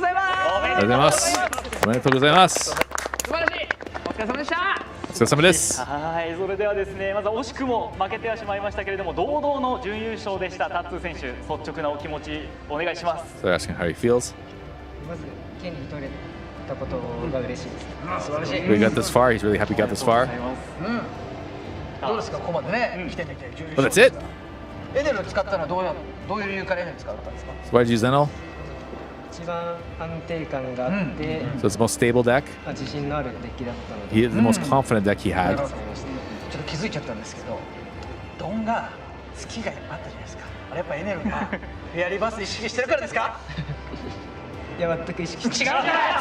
the Enel, like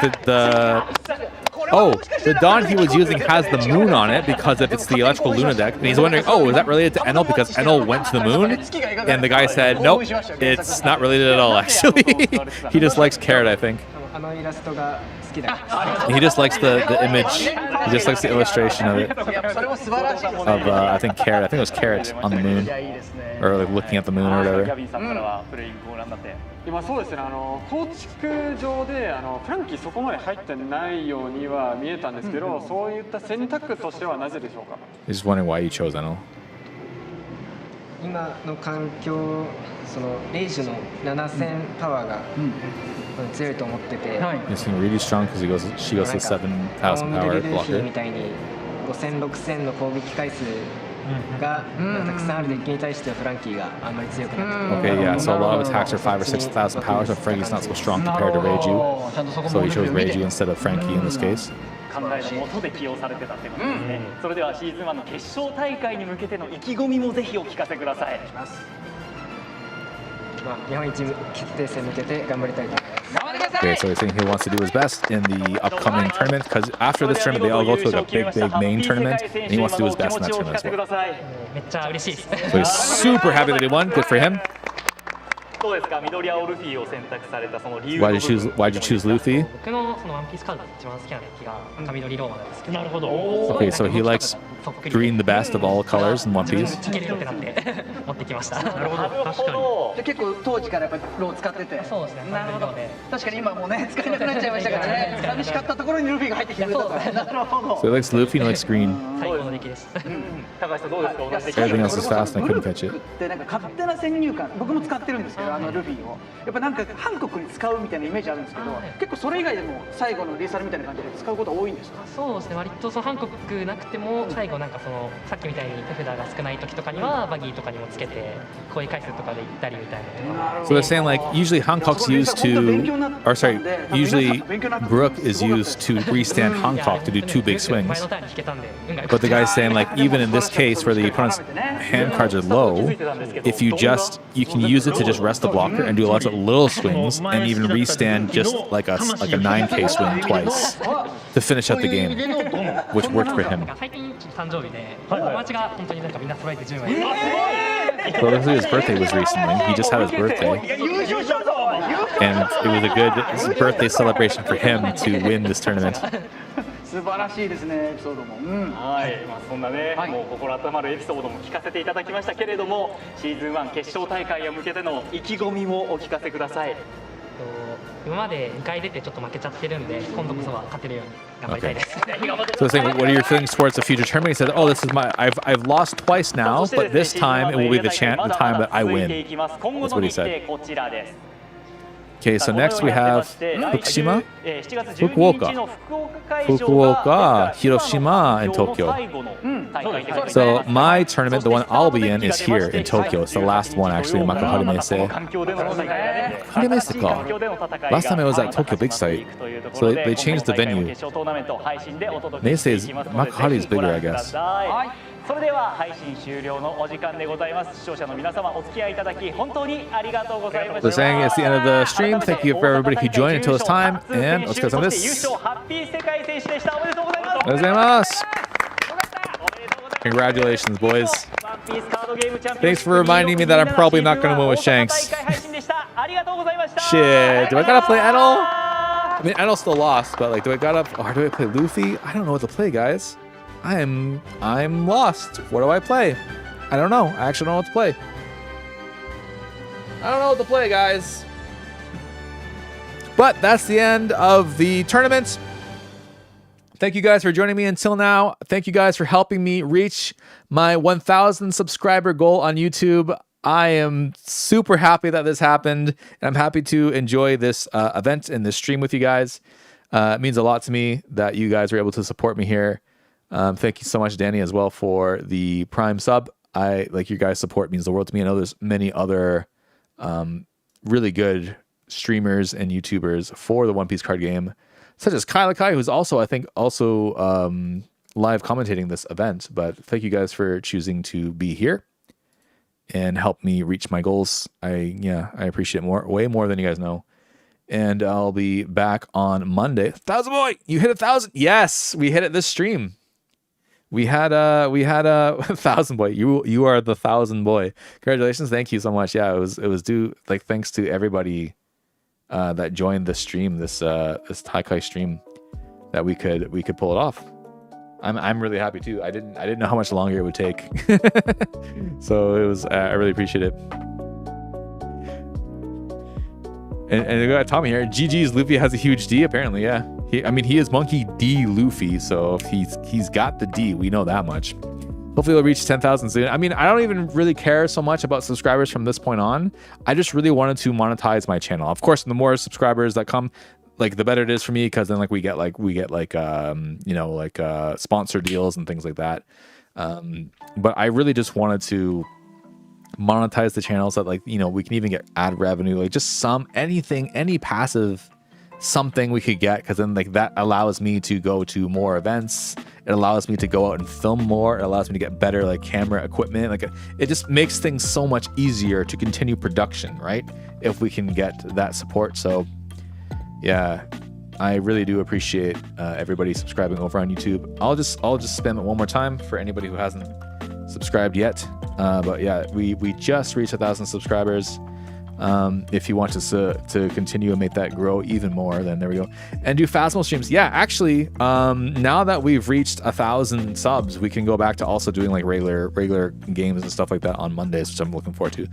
Did the last real leader get revealed, Bones? No, not yet.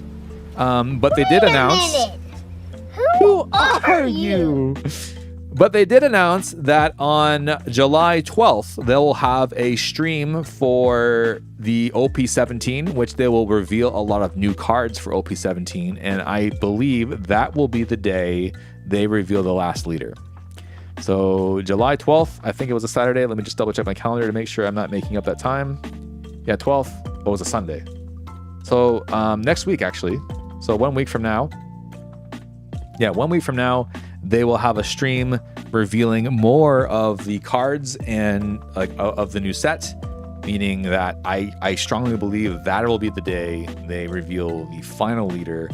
But we were all making our guesses here. We were guessing it's going to be either Gunko or Shamrock or one of the just like the giant pirates, maybe like Harurin as the leader of the Giants Pirates. Who knows? I don't know. It'll be blue though, so I'm trying to think of like what leader would match a blue. I'm not really sure what leader would match blue, to be honest with you guys, but those are the guesses until now. But yeah, I really appreciate you guys. We hit our goals, and that means the world to me. So from now, I hope to make better content for you guys. I'm working on a video now for the One Piece base shop. As I mentioned, there's a lot of footage for that, and that's going to be a kind of a different video than we've done until now, because the entire channel has been One Piece cards until now. But this video will be One Piece related, One Piece adjacent, and there are One Piece cards in there because the One Piece base shop does have cards. Of course, like we have these leader cards, we have this playmat, but there's also a lot of other things that are One Piece related there as well. And I haven't really seen too many videos online yet about the One Piece base shop so much. So give Swags all the money. Thanks, Tommy. Appreciate you. Change starts with you. Just kidding. Also, yeah, happy birthday to your girl. Those videos look really amazing. I'm really happy that you're happy with your new life there. I didn't know if you'd end up staying there, because I remember you saying originally you're just like visiting there, but you're like there for the long haul, right? That's pretty cool, man. That you found your footing and you found your new life like pretty right away, actually. I've been here for 14 years and I still don't feel like I'm fully found what I'm trying to do yet, but I think I'm just indecisive in general, you know, so. What do I know? What do I know? Oosh. But with that, I think I'll be ending for today. So we'll be back on Monday. And on Monday... Oh, that's tomorrow, isn't it? Yeah, that's tomorrow. Okay, so we'll be back tomorrow. And tomorrow, though I did say we will go back to regular gaming, I also have a tournament. I have this tournament that we just watched today. I have this tournament to prepare for. So I need to pick a deck. And I haven't really picked the deck I'm going to play yet. And I really need to just decide the deck I'm going to play and play the fuck out of it until that tournament starts. I was leaning towards Shanks. There was a lot of Shanks in this tournament, but none of the Shanks made it to the top cut, which makes me think that Shanks is probably not the deck to use. But I also don't really know what other deck I would be confident enough playing, to be honest. Best of luck for the tournament. Yeah, I'll definitely need it. So I have to figure out what deck I'll be confident enough with and that has like an actual decent chance of winning. Though I bought all the cards for NL now, I think I'm just too late. I'm too late starting with NL now, you know? So because of that, I'm not sure what we'll be using. It probably is going to be more towards the... Wait a minute! Who are you? This plays anytime somebody says who, by the way, so that's why you keep hearing it. Who knows? Maybe you'll be the one to win with Shanks, and then they will make a YouTube documentary about you, the guy who won with Shanks. Maybe. that would be the fucking dream. Because at the end of the tournaments, they're always like, why did you pick this leader? I'm like, man, I just believed in Shanks since day one. And like, fuck those boys who's like, oh, I'm going to play Nami, I'm going to play Luffy, I'm going to play Enel. Now I was like, red hair Shanks, bro. I did the cosplay. I got to be the guy. I had to be the guy to win on behalf of all copers for Shanks. And that's why we're here today. And I'll have to say all of that in Japanese because it's a Japanese tournament. Actually, now that I think about it, I don't think any foreigners have ever won on the stage like that because I don't think anybody, I've never heard anybody speak in English. But I'm guessing any foreigners who live here probably know enough Japanese to really present anyway. So the people's champion. Yeah, that's what I hope to be. That's what I hope to be, y'all. So it probably, honestly speaking now, because it's only 15 days away, it probably will be Shanks because I don't think I'll be confident enough with Enel within like just fucking 2 weeks. But I still might try Enel out anyway. I kind of have seen enough Enel to know what it wants to do, but I don't think I'm smart enough or have enough nuance with Enel to know like when to play what and why. So it might just end up being Shanks, to be honest, or Ace, but probably Shanks. But with that being said, thank you all again for being here and watching this tournament together with me. Thank you for helping me reach my goals. I'll see you guys again tomorrow, and I'll see you guys on the next one. Yeah, enjoy the rest of your evening. Much love to you. Have a great one. Y'all too, man. Honestly, thank you guys. We actually reached the goal and I didn't know when that would happen, so it means a lot to me. I can now like make videos with confidence knowing it's not in vain, if that makes sense. But yeah, that's it. I'll see you guys on the next one. Bye.